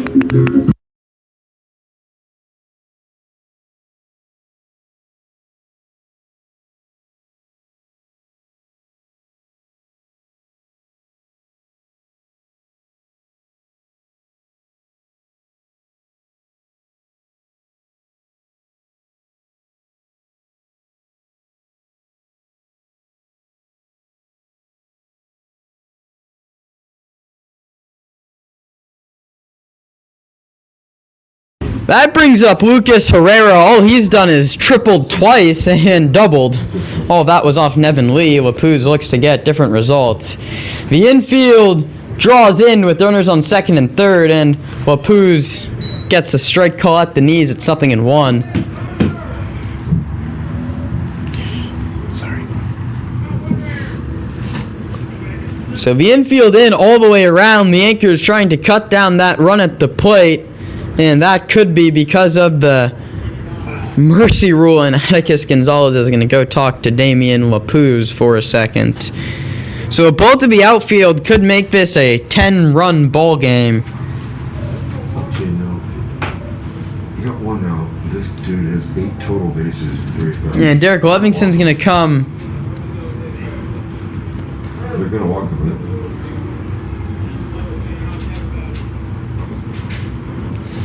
Derek Livingston's going to go warn him about having 2 players out on deck. Name your team's captain. You should know that. It's no balls and 1 strike. Runners lead from second and third. The anchor infield drawn in. Wapuz working from the stretch. Fastball, same spot, same call. He's ahead, 0-2. Wapuz struck out 2 last inning. Here, it's been a single, a pop-up back to Damian, and a walk. An errant pickoff throw. Move those runners to second and third. Wapuz goes with the hook. A very close pitch that misses off the corner. It's 1-2.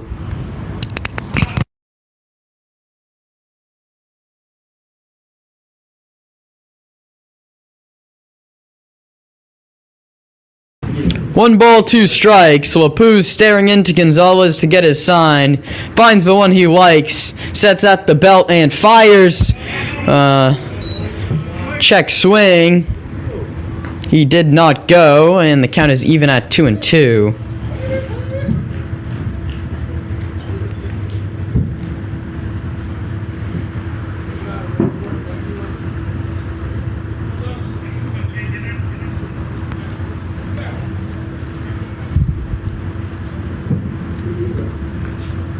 That one's lined over Blisco and down the left field line. 1 run's going to score. Here comes the second run. Boyle's throw is cut off by Blisco. He didn't have a shot at him. It would have 3 bounced to Gonzalez either way.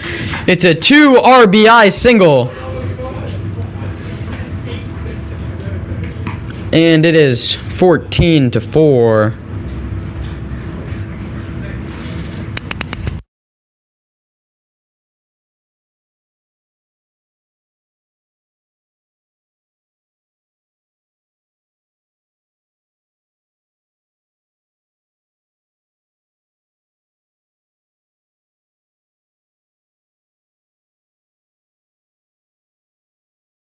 The first pitch to the captain backstop is a called strike 1, and Wapuz is ahead.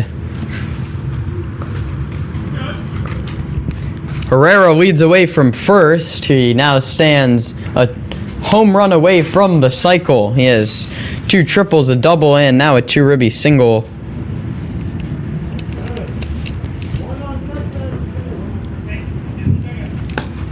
Who's gonna throw you out? No balls and 1 strike. The anchor infield looking to turn a pair behind Damian Wapuz, who checks the runner at first and fires. It's lined foul, first base side. That's why you only got 1 on deck, guys. And it's no balls and 2 strikes. Play here, and I can't. Yeah. No, that's coaching softball for girls. She got one that went right for ass. And she didn't have to ask her. First part is she was just like, An 0-2 is popped up behind the plate. Gonzalez throws off the mask. He can't find it, and he makes a sliding catch. They tag the runner to throw to second. He is out. A double play ends the inning. Halfway through a 9-inning baseball game, after 4.5, it's 14-4. Captain's lead.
2, 3, and 4 in the anchor order are going to be the ones that try and start what needs to be a huge rally for the anchors.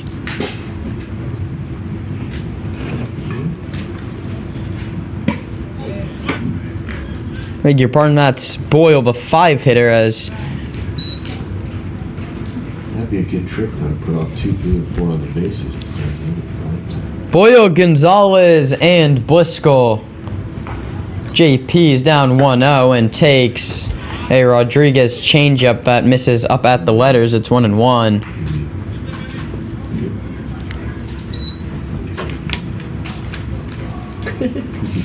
The 1-1 offer from Shea Rodriguez. The lanky right-hander delivers in for a strike. Not much velocity we've seen from Rodriguez up until this point.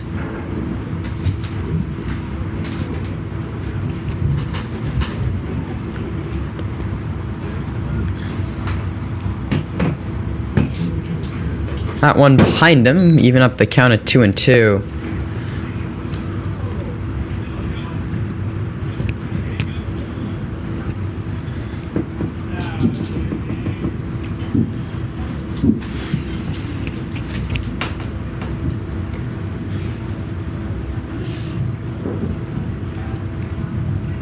The 2-2 is fouled back to the screen, and the count holds there.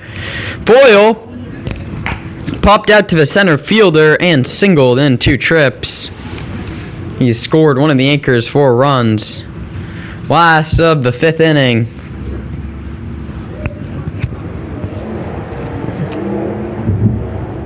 Rodriguez delivers way up and outside. It's filler up. 3 balls and 2 strikes.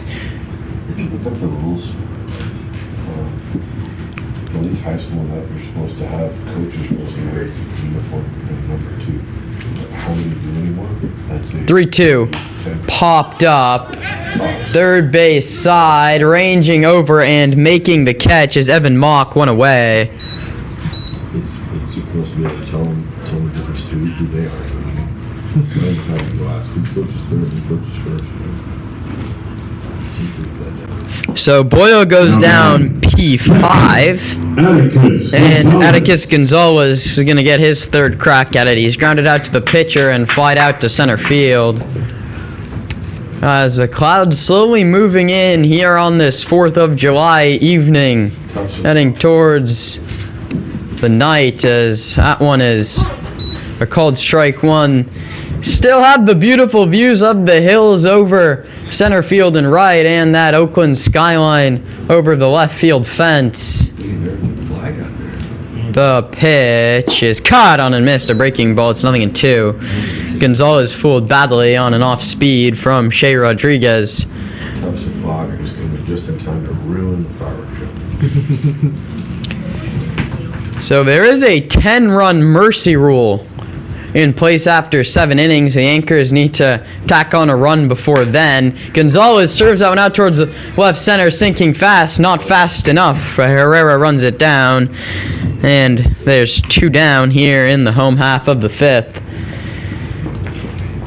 That brings Chris Bliscoe, the left-handed hitter, to the plate. Third baseman Chris Bliscoe. Bliscoe struck out looking. He was halfway to first. He thought it was ball 4. He also singled. See what Chris can do here. Called strike 1 with a fastball. It's no balls and 1 strike.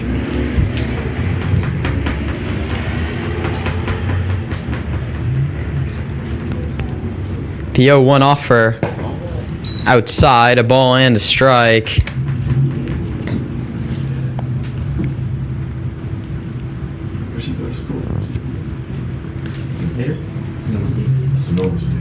One ball and 1 strike to the Sonoma State Seawolf. The 1-1 is popped up a mile high left side. The shortstop Herrera calls and catches, and the anchors go quietly into the 5th. On to the 6th in Alameda.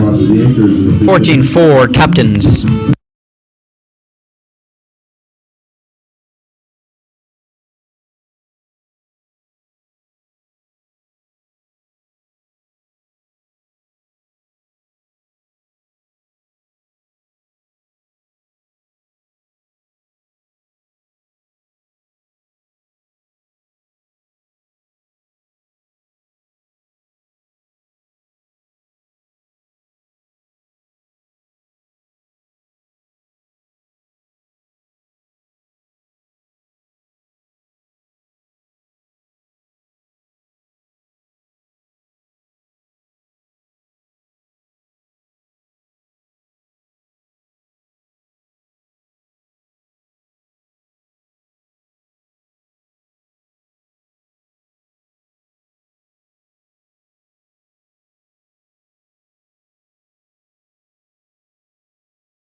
Damian Wapuz out for his third inning of work. He's going to face Ben Singler. Singler flew out to center his last time up. He's 0 for 2 with a hit by pitch on the evening. As results stand, the Anchors take on the Redbirds at 10 a.m. tomorrow. That's for 5th place. The game at 1:30, that will be for 3rd. That will be between FCA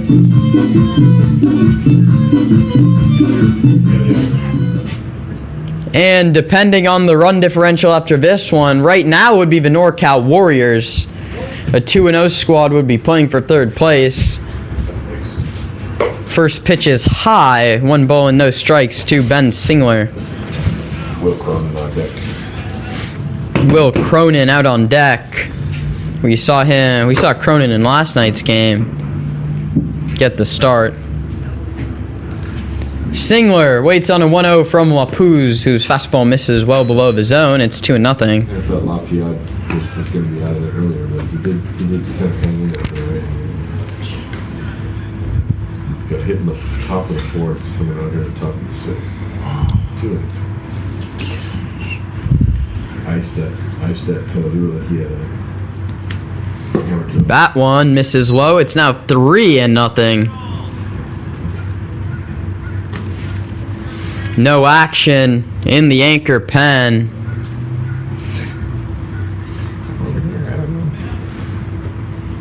We'll see if they save Michael Polito's arm for tomorrow in what's now a 10-0 ball game, a 10-run ball game, beg your pardon. 4-pitch walk issued by Wapuz to lead off the inning. Command, really the only issue for Damian this outing. And your attention, please. Will Cronin. For the right fielder, Lafayette. Number 5, Will Cronin. Cronin yesterday started and hit 8th. He went 0 for 3. Picked up an RBI on a ground out. Cronin, first pitch swinging, pops it up to right. Henning is a long way to go. So does Jang.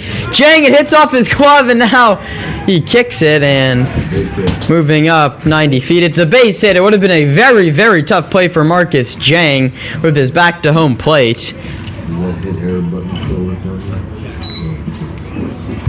And moving up to second is Singler. Jang almost made a great play, but could not come up with it.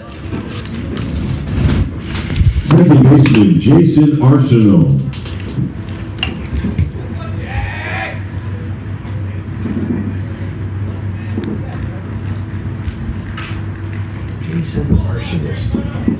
Jason Arsenault, the second baseman, stands in for his 3rd at-bat of the ball game. A walk, single, and a strikeout for Jason.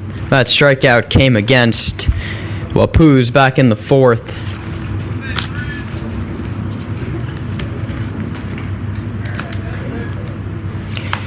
Last game of day 2 of the first annual Independence Day Classic. That one is low, and it is 2 balls and no strikes. Captain's looking for more, already leading 14-4. Wapuz sets at the belt, delivers a 3-0. That's 3-0 to Jason Arsenault, and Jason, Damian's teammate at Kenyatta College, barks something out towards the mound. All friendly interactions between the 2 teammates in the spring season. The 3-0 is in there for a called strike 1. Wapuz got the better of Arsenault last time they faced off. That was a strikeout in the 4th. Arsenault now way ahead 3-1. We'll see if he gets something to hit. The pitch, Arsenault grounds it back to the screen.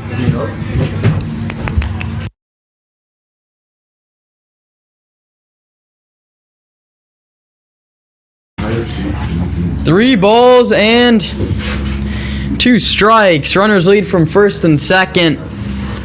with nobody out. The filler up 3-2 delivery from Wapuz is right down the middle. Strike 3 called. Wapuz gets a much needed K. He's gotten the better of Arsenault twice, and there's 2 down. And that brings up Justin Verna. Your attention, please. Batting for the designated Beg your pardon, hitter, there's a number 28, Nick Gomez. pinch hitter. Nick Gomez comes in for Verna. Verna went 1 for 3, singled, scored, and struck out twice. Runners lead from first and second with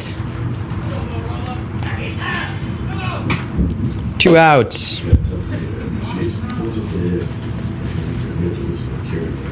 Here it comes. That one's popped towards right. Henning's under it.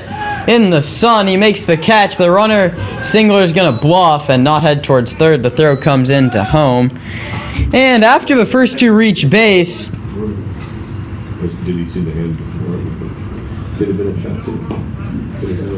Could have been strawberry jam from Becky's.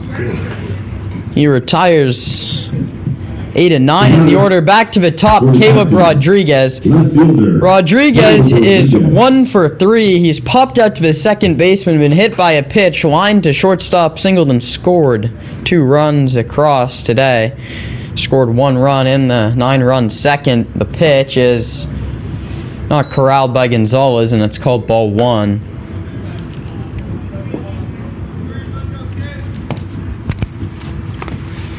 One ball and no strikes to Caleb Rodriguez. The 1-0 offer as he checks second is outside, 2-0.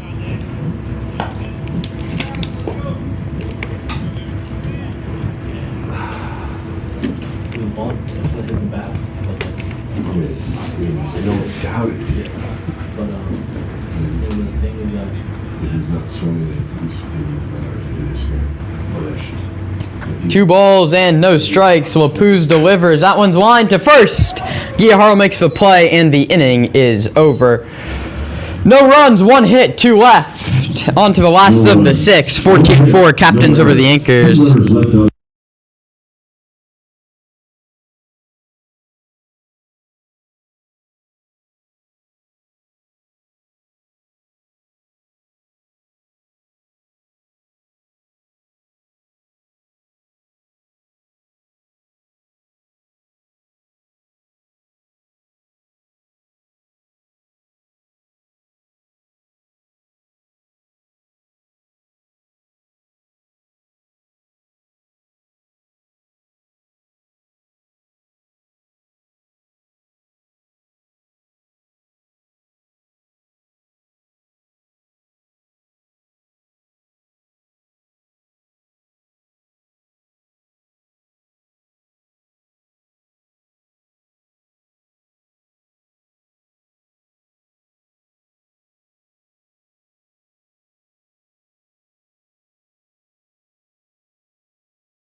Aiden Sakai leads off for the Anchors here in the home half of the 6th, with his squad trailing 14-4. Tough day on, well, really all 3 facets of the ball: hitting, pitching, and defense for the Anchors. Looking to avoid being mercied, they need a run here in the 6th or the 7th. That's assuming they hold the captain scoreless in the top half of the next frame. No one up in the pen for the Anchors. You'd assume Wapuz would go out for a 4th. Breaking ball misses high, and Sakai's ahead. 2 balls and 1 strike. Aiden's walked and doubled. A good day at the plate up into this point for one of the Anchors catchers who's in the DH slot tonight, and that one misses as well. It's 3 balls and 1 strike, and unwilling to throw strikes to the hot-hitting Aiden Sakai, who's top 3 on the team in batting average in the BACL. The 3-1 offer is served out towards left center field, and it drops in over Herrera for a hit. Sakai is second of the ball game. A double, a single, and a walk. Sakai's been on base all 3 trips. Second baseman, Marcus Jang. Marcus Jang now stands in. The second baseman tonight singled and walked. Also scored a run. The pitch to Jang is a breaking ball high, 1 ball and no strikes. Top of the lineup, Isaiah Landry waits on deck. The 1-0 is a called strike right down the middle to Marcus, and it's 1-1. Landry and home the next to bat, trying to get that run. Sakai in from first. That one misses. It gets to the backstop. Up to second goes Aiden Sakai with a stolen base.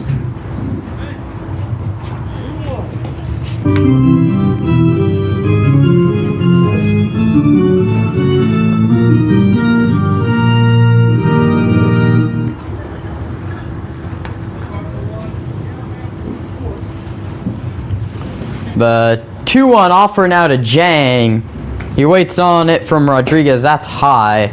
It's 3 balls and 1 strike from Shea Rodriguez.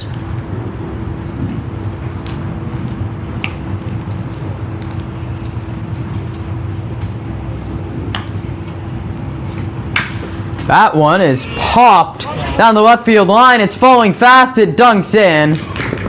Sakai had to hold, so he moves to third, and Marcus Jang looks like his bat's heating up as he dunks a single into left, his second hit of the ball game. And Sakai and Jang, the 8 and 9 hitters in the lineup, have been on base a combined 6 times.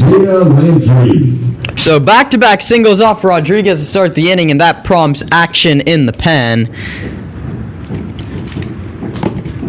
for Palladino and the captains. Landry squares the bunt and drops a good push bunt up the first base line. The only place to first, and he's safe! It's 14-5. Landry beats out a bunt single. Moving to second is Marcus Jang, and it's a 9-run ball game. And again, every run matters in the seeding for who makes the championship. The captains are right now playing to make the championship on run differential alone. Barring a very crazy comeback from the Anchors, the captains are going to win this game and go to 2-0, but the run differential is very close. It's at +10 for the Warriors. They're done, so that's staying right there. The captains need to have a more than +10 run differential after this ball game. The pitch is a curveball that drops in there to home, and he's behind 0-2. Their run differential as it stands is 12, with a 9-run lead on the Anchors, but a couple runners on. And the Anchors, for that matter, are trying to pull their run differential up and escape the 10 a.m. 5th place game tomorrow morning. The 0-2. Home fouls it at the plate. He stays alive.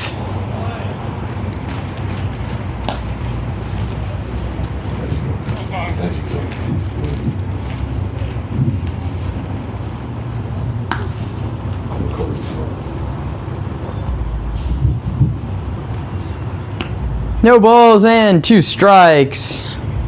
Landry and Jang lead off. Home hits one towards center. Herrera in left center makes the catch in one of the few pockets of sunlight left. The runners hold, and Kai Home is retired for the first time today. That brings up Connor Hennings 0 for 3, a line out, a pop out, and a K. The right fielder, Connor Hennings.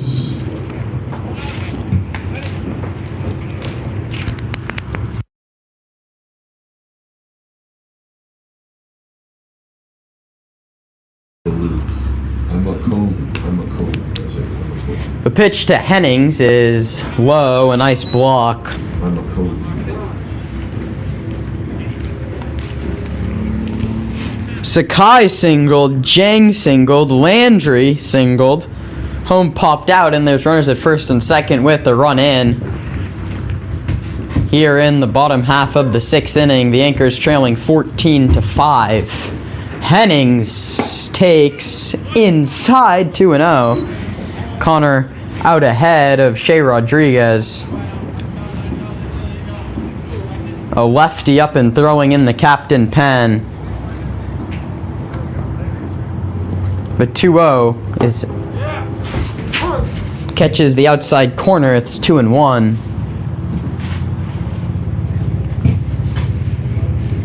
Two balls, one strike. Jang leads from second, Landry from first. The pitch to Hennings is sent a mile high out towards center. Herrera drifts back and makes the catch. Jang stumbles heading towards third. He's still going to be in there. So Jang stumbled starting towards third base. They appeal for him leaving early. He did not. Landry holds it first, but with his speed and runners on the corners, we'll see if Livingston sends him out towards second base. First baseman, Alonso Guijarro. And that brings up Alonso Guijarro. Alonso's walked, lined out to center, and hit into that double play where Kai Home was doubled off first. It's the 6th play Herrera's made out there in center. A busy day for Yvonne. Guijarro takes the first pitch for a called strike. He's behind, 0-1. Landry leads from first. Jang away from third. The 0-1 is drops in there. It's 0-2. Landry yet to attempt to steal second base. 15-4. The Anchors just avoiding a mercy rule here at home in their second game of the tournament, the last of day 2. The 0-2 to Alonso is called a ball. Shea Rodriguez jumping up and down on the bottom half of the hill. He thought that was strike 3. Home plate umpire disagrees, and it's 1 ball and 2 strikes to Alonso Guijarro. Hit the spot the catcher said too far outside. The 1-2, that one definitely missed off the corner, and it's 2 balls and 2 strikes to the power hitting first baseman for Alameda, JP Boyle, out on deck.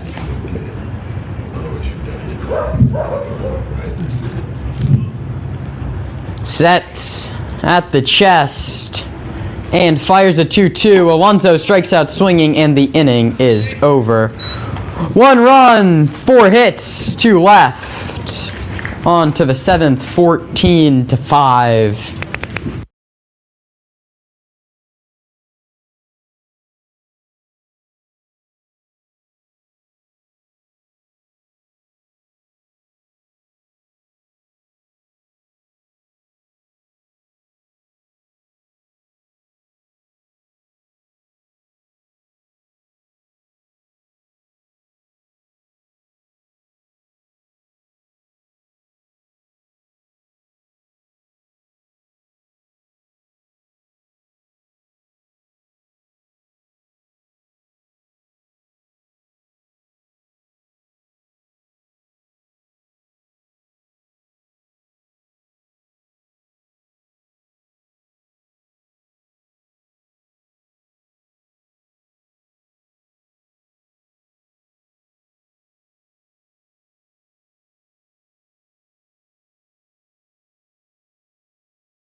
Evan Mock will lead off against Damian Wapuz out for his 4th inning of work. Michael Polito up and loosening in the bullpen down the left field line. Wapuz's delivery to Mock is lined hard but foul right towards that bullpen, and it's 0-1.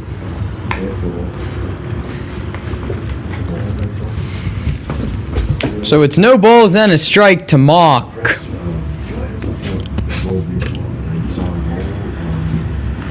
Leading off the 7th. And he takes that one that misses with a breaking ball.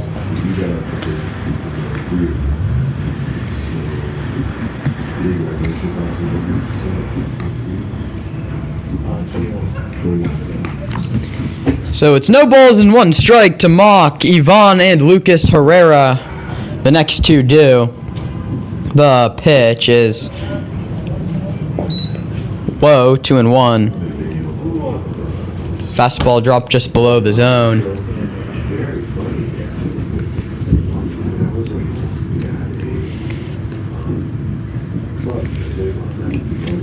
You can see the fog rolling in over the hills out beyond the outfield fence. The cloud cover coming back from the morning. We'll be back 10 a.m. tomorrow morning. Its temperatures drop to 59 degrees. 8-mile-per-hour winds blowing out towards right. The 2-2 from Wapuz. Oh, and as I said, I am going to hold my tongue with the officiating for the rest of the game, and down to first with the hit by pitch goes Evan Mock. All this way to get hit by a pitch.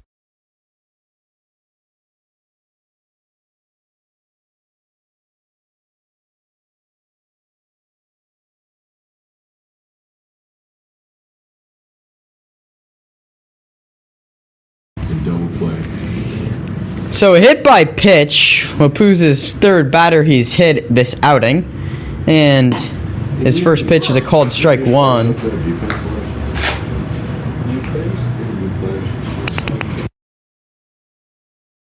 Same spot.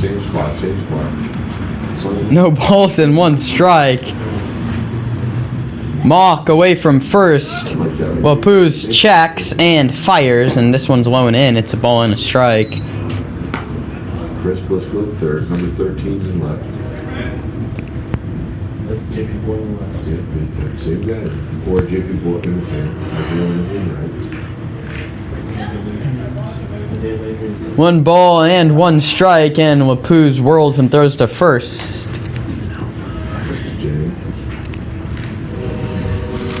Guys are right. They're the same guys. Amazing. Mock leads away from first. Giyahara holding him on there. Provision. The lights are on have taken no effect, as that one is off the corner.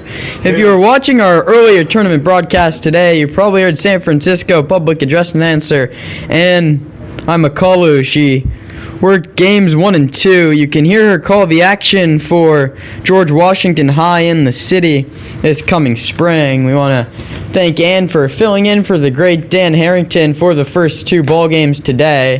Heard Dan here in game 3 and all 3 games yesterday. 2-2, or the 1-2 misses to Mock. It's 2 balls and 2 strikes.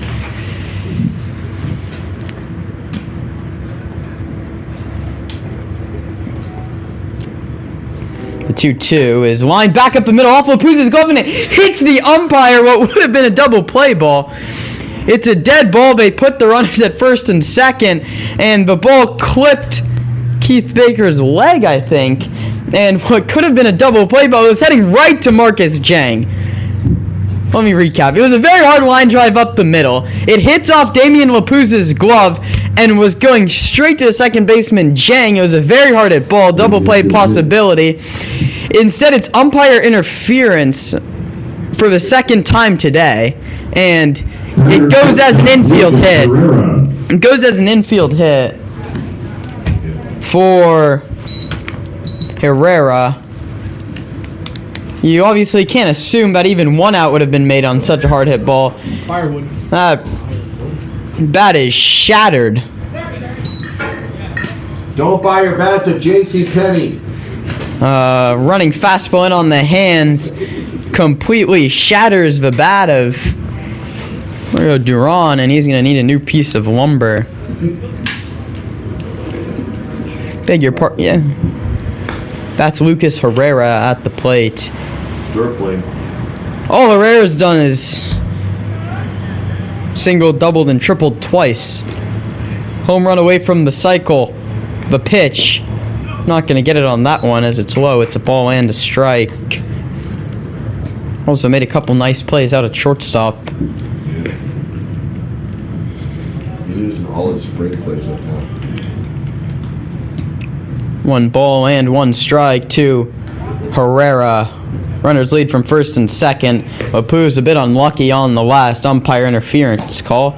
That one low and it's 2-1, and now Polito, the right-hander, is loosening in earnest down that left field line. Imported from Lowell to so not the other way around. Stanford's getting Indians came from Lowell first. Lowell Indian from Stanford. 1-1. Beg your pardon, 2-1. Wapuz delivers slow 3-1, and Wapuz in jeopardy of loading the bases.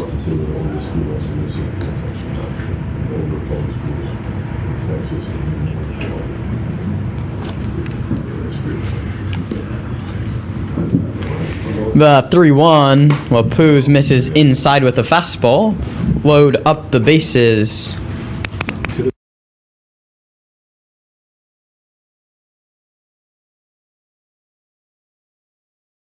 Derek Livingston looking down the line to see how Michael Polito is doing. And that brings up Mario Duran. Hit by pitch, umpire interference, and a walk has the bases loaded with nobody out. That one's grounded through the right side. There's nobody there. It's going to roll into right field. 1 run's going to score. Here comes the second run. The throw is wide. It's a 2-ribby single for Mario Duran. There's runners at the corners and still nobody out. It's 16-5. And now the Anchors will need to put up 2 runs in the bottom half of the 7th to avoid a mercy.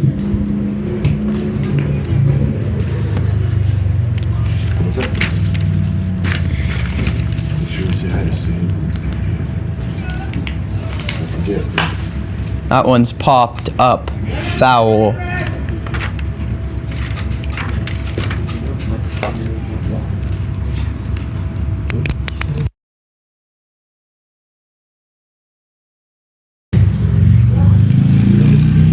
The first one fouled off by Singler.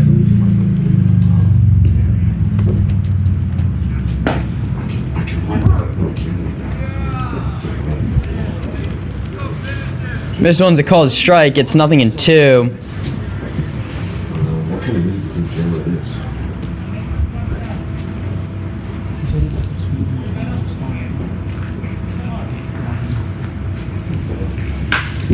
This one's line to right. That's down. Another run's going to come in to score. Throws cut off, and all the runners trade places. Runners still at the corners.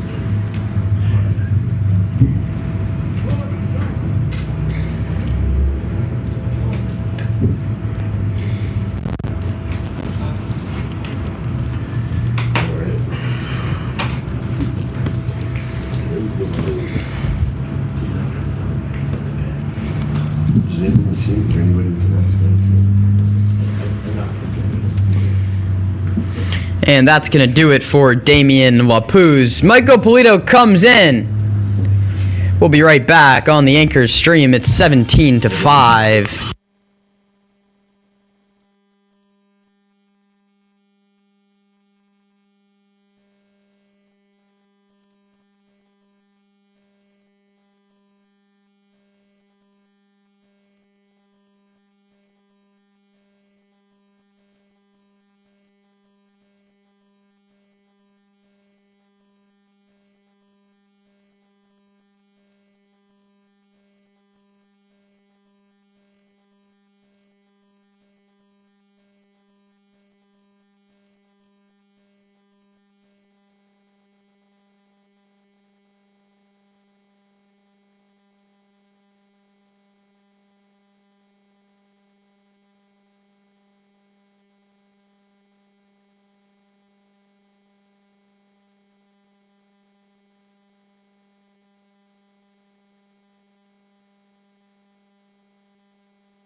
Michael Polito comes out of the bullpen to relieve Damian Wapuz. Wapuz went 3+ innings. He's given up 5 up into this point and is responsible for runners on the corners.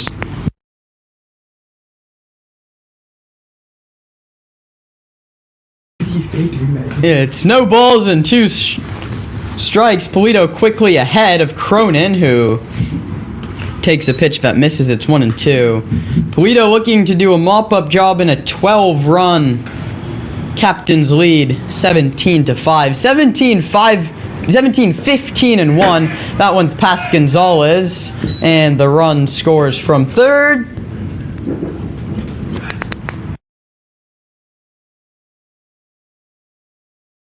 And it is 18-5. For all you run differential fans, that makes it. Beg your pardon. It's 2 balls and no strikes. Polito working against Cronin. The Leghorns and Captains are now tied at an even +16 run differential after this one. Cronin grounds it to Jang, who can't make the play. That's an E4. And coming in to score, they're coming in and rounding third to score a singler from second. And the Captains, who came into this game projected to be playing in the third place game at 130, now lead by 14 runs and have gone from the 3 seed to the 1 seed.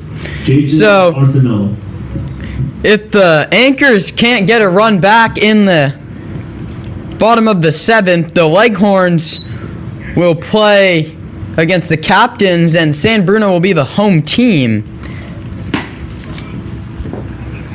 The Anchors run differential right now sits at -16 after yesterday's 3-1 loss to NorCal. That one is a called strike.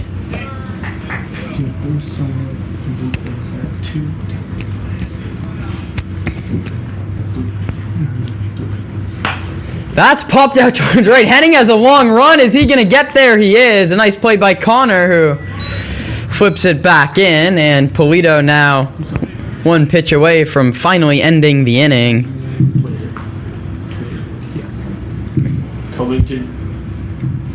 Coming to the plate, number 28, Nick Gomez. Nick Gomez comes in for his second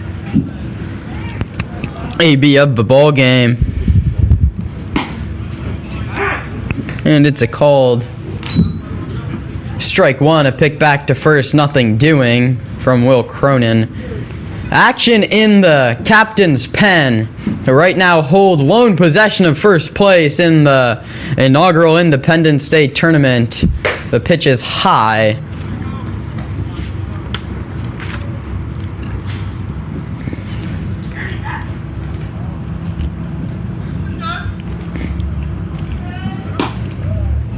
That one is a called strike 2.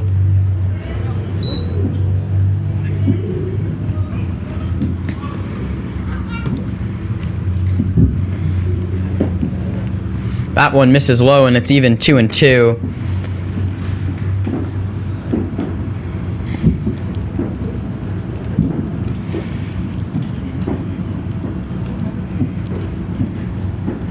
Struck him out swinging. And there is 2 away. A much-needed second out retired by Polito, who's retired 2 of the 3 he's faced. Coming to the plate, number 7, Caleb Rodriguez.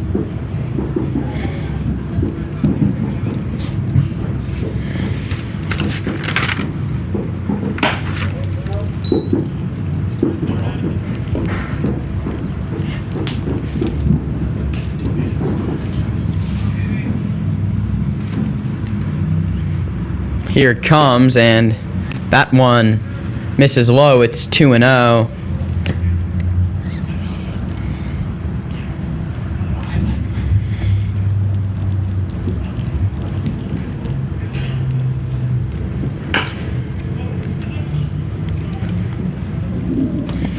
That one's fouled first base side. It's 2-1.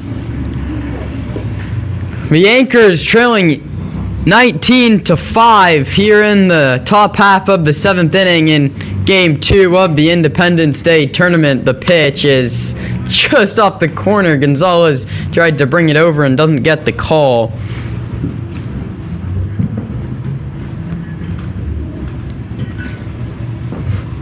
The pitch is low, and he walked him. Okay, so they gave us 2 for the 2.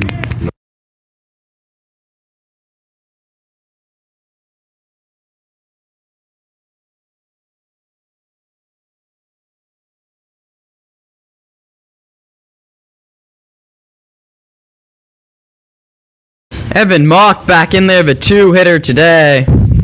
Has a single and a hit by pitch up until this point. That one grounded past the dive of Blisco into left field. Boyle comes up firing, the throw to the dish is in time to get him, and the inning is finally over. 5-run score. Time to stretch in Alameda. It's 19-5 Captains.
We're on to the last of the 7th. The Anchors need 5 runs to keep this game away from a mercy.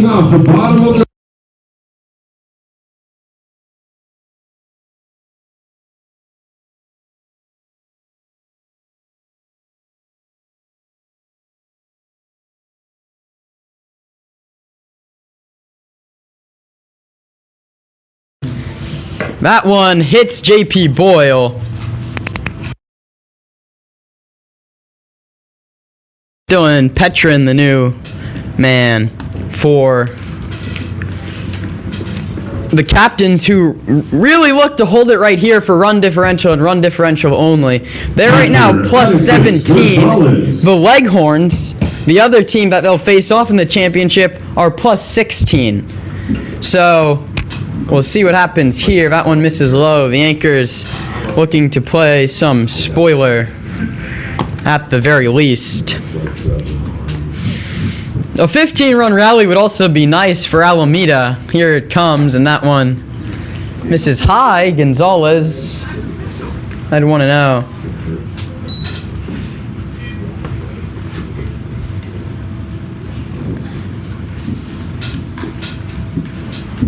The 1-0 offer is low. 2-0.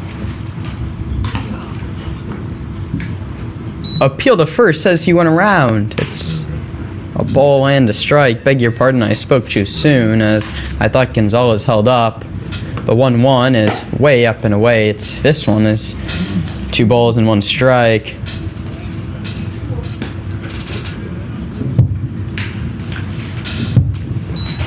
It's 3 balls and 1 strike to Gonzalez, who takes high for ball 4.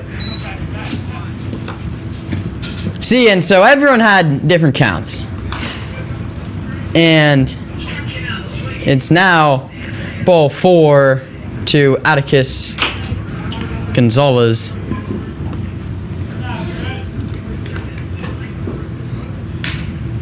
Third baseman, Chris Bliscoe. Chris Bliscoe comes to the plate. He struck out looking, popped out to third, and singled. He takes inside. It's 1-0. 2 runs for the Yankees would make the Leghorns the home team in tomorrow's championship.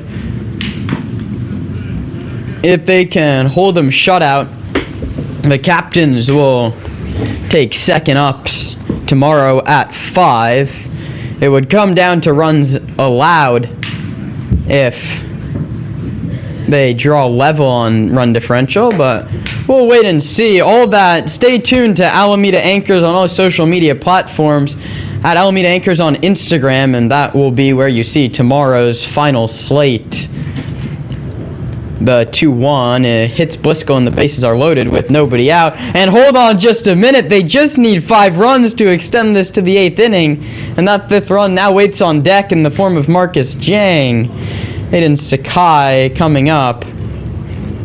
Aiden 2 for 2 with a walk. Single, double, walk, pair of runs scored. Jang then the top of the order.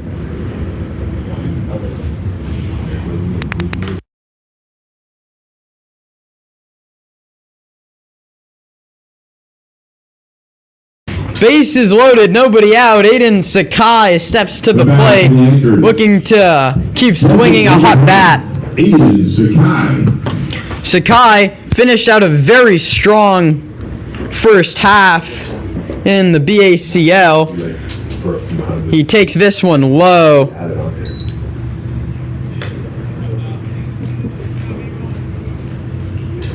Sakai finished up in 22 plate appearances. He hit .444 and got on base at a 500 clip. OPS over 1,000 for Sakai. Knocked in 4 and scored 3 runs.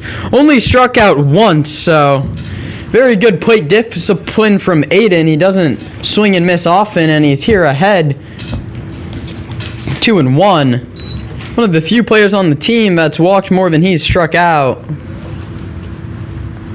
The 2-1, he lays off that one low. It's 3-1, and here come the Anchors in the last of the 7th.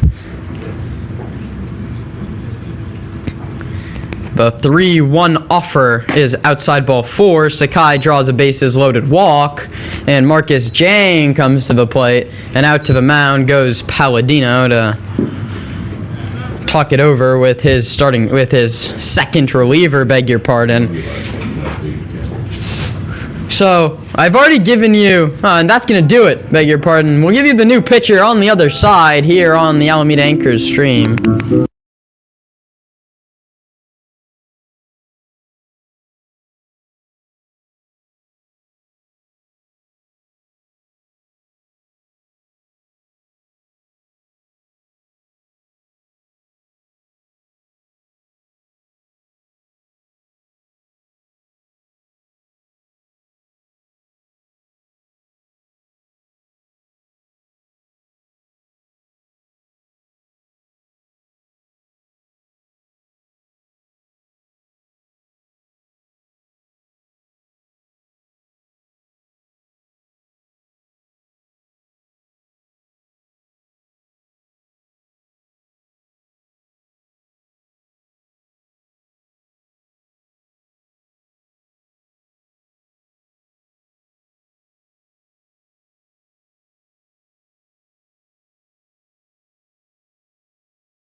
The first pitch, Chang lines it to short, but picked back to second. Nothing. Whoa! Chris Bliscoe's doubled off second base. That is a shocking call. Chang lines into a double play. Bliscoe, who I thought was back safely, is called out at second, to the disbelief of him and the entire dugout. To the plate, center fielder, number 10, Isaiah Landry.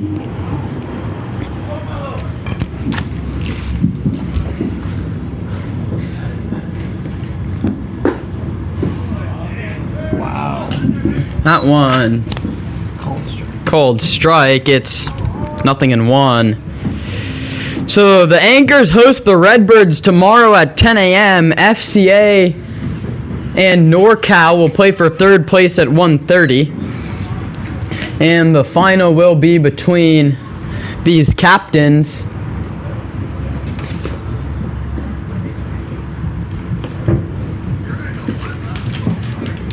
And another 2-0 squad in the Leghorns. That one short arm. Landry sends it out towards left. It's going to be well over the head of the left fielder. One hop against the wall.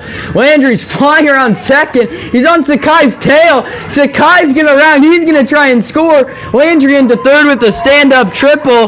These Anchors just don't go away. And it's 19-8.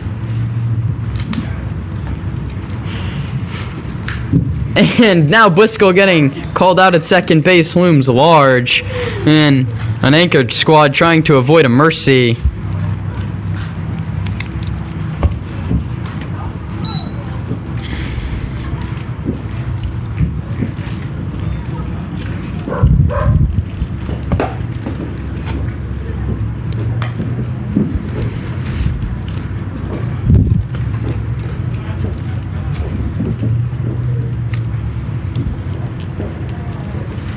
The pitch to home is driven out towards left himself.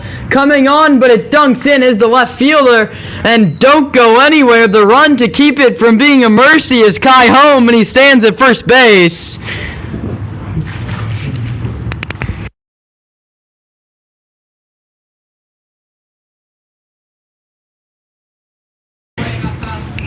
Home would be the fifth run to score and would make it a 19-10 ball game. And in that scenario, we would move on to the eighth. Hennings drives it out towards center. A bad beat on it is Herrera, but he reaches up to make the catch, and the ball game is over.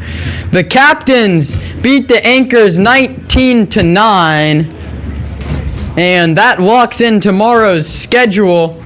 The Captains will play at the Leghorns for the championship. That game at 5 p.m. Redbirds and Anchors tomorrow at 10 a.m. Come back on the Alameda Anchors YouTube. Everyone have a fun and safe 4th of July night. Thank you so much for spending all day with me here on the Alameda Anchors YouTube stream. Again, your final Captains 19, Anchors 9. Happy 4th, everybody. And I'm Kieran Costa signing off from Alameda.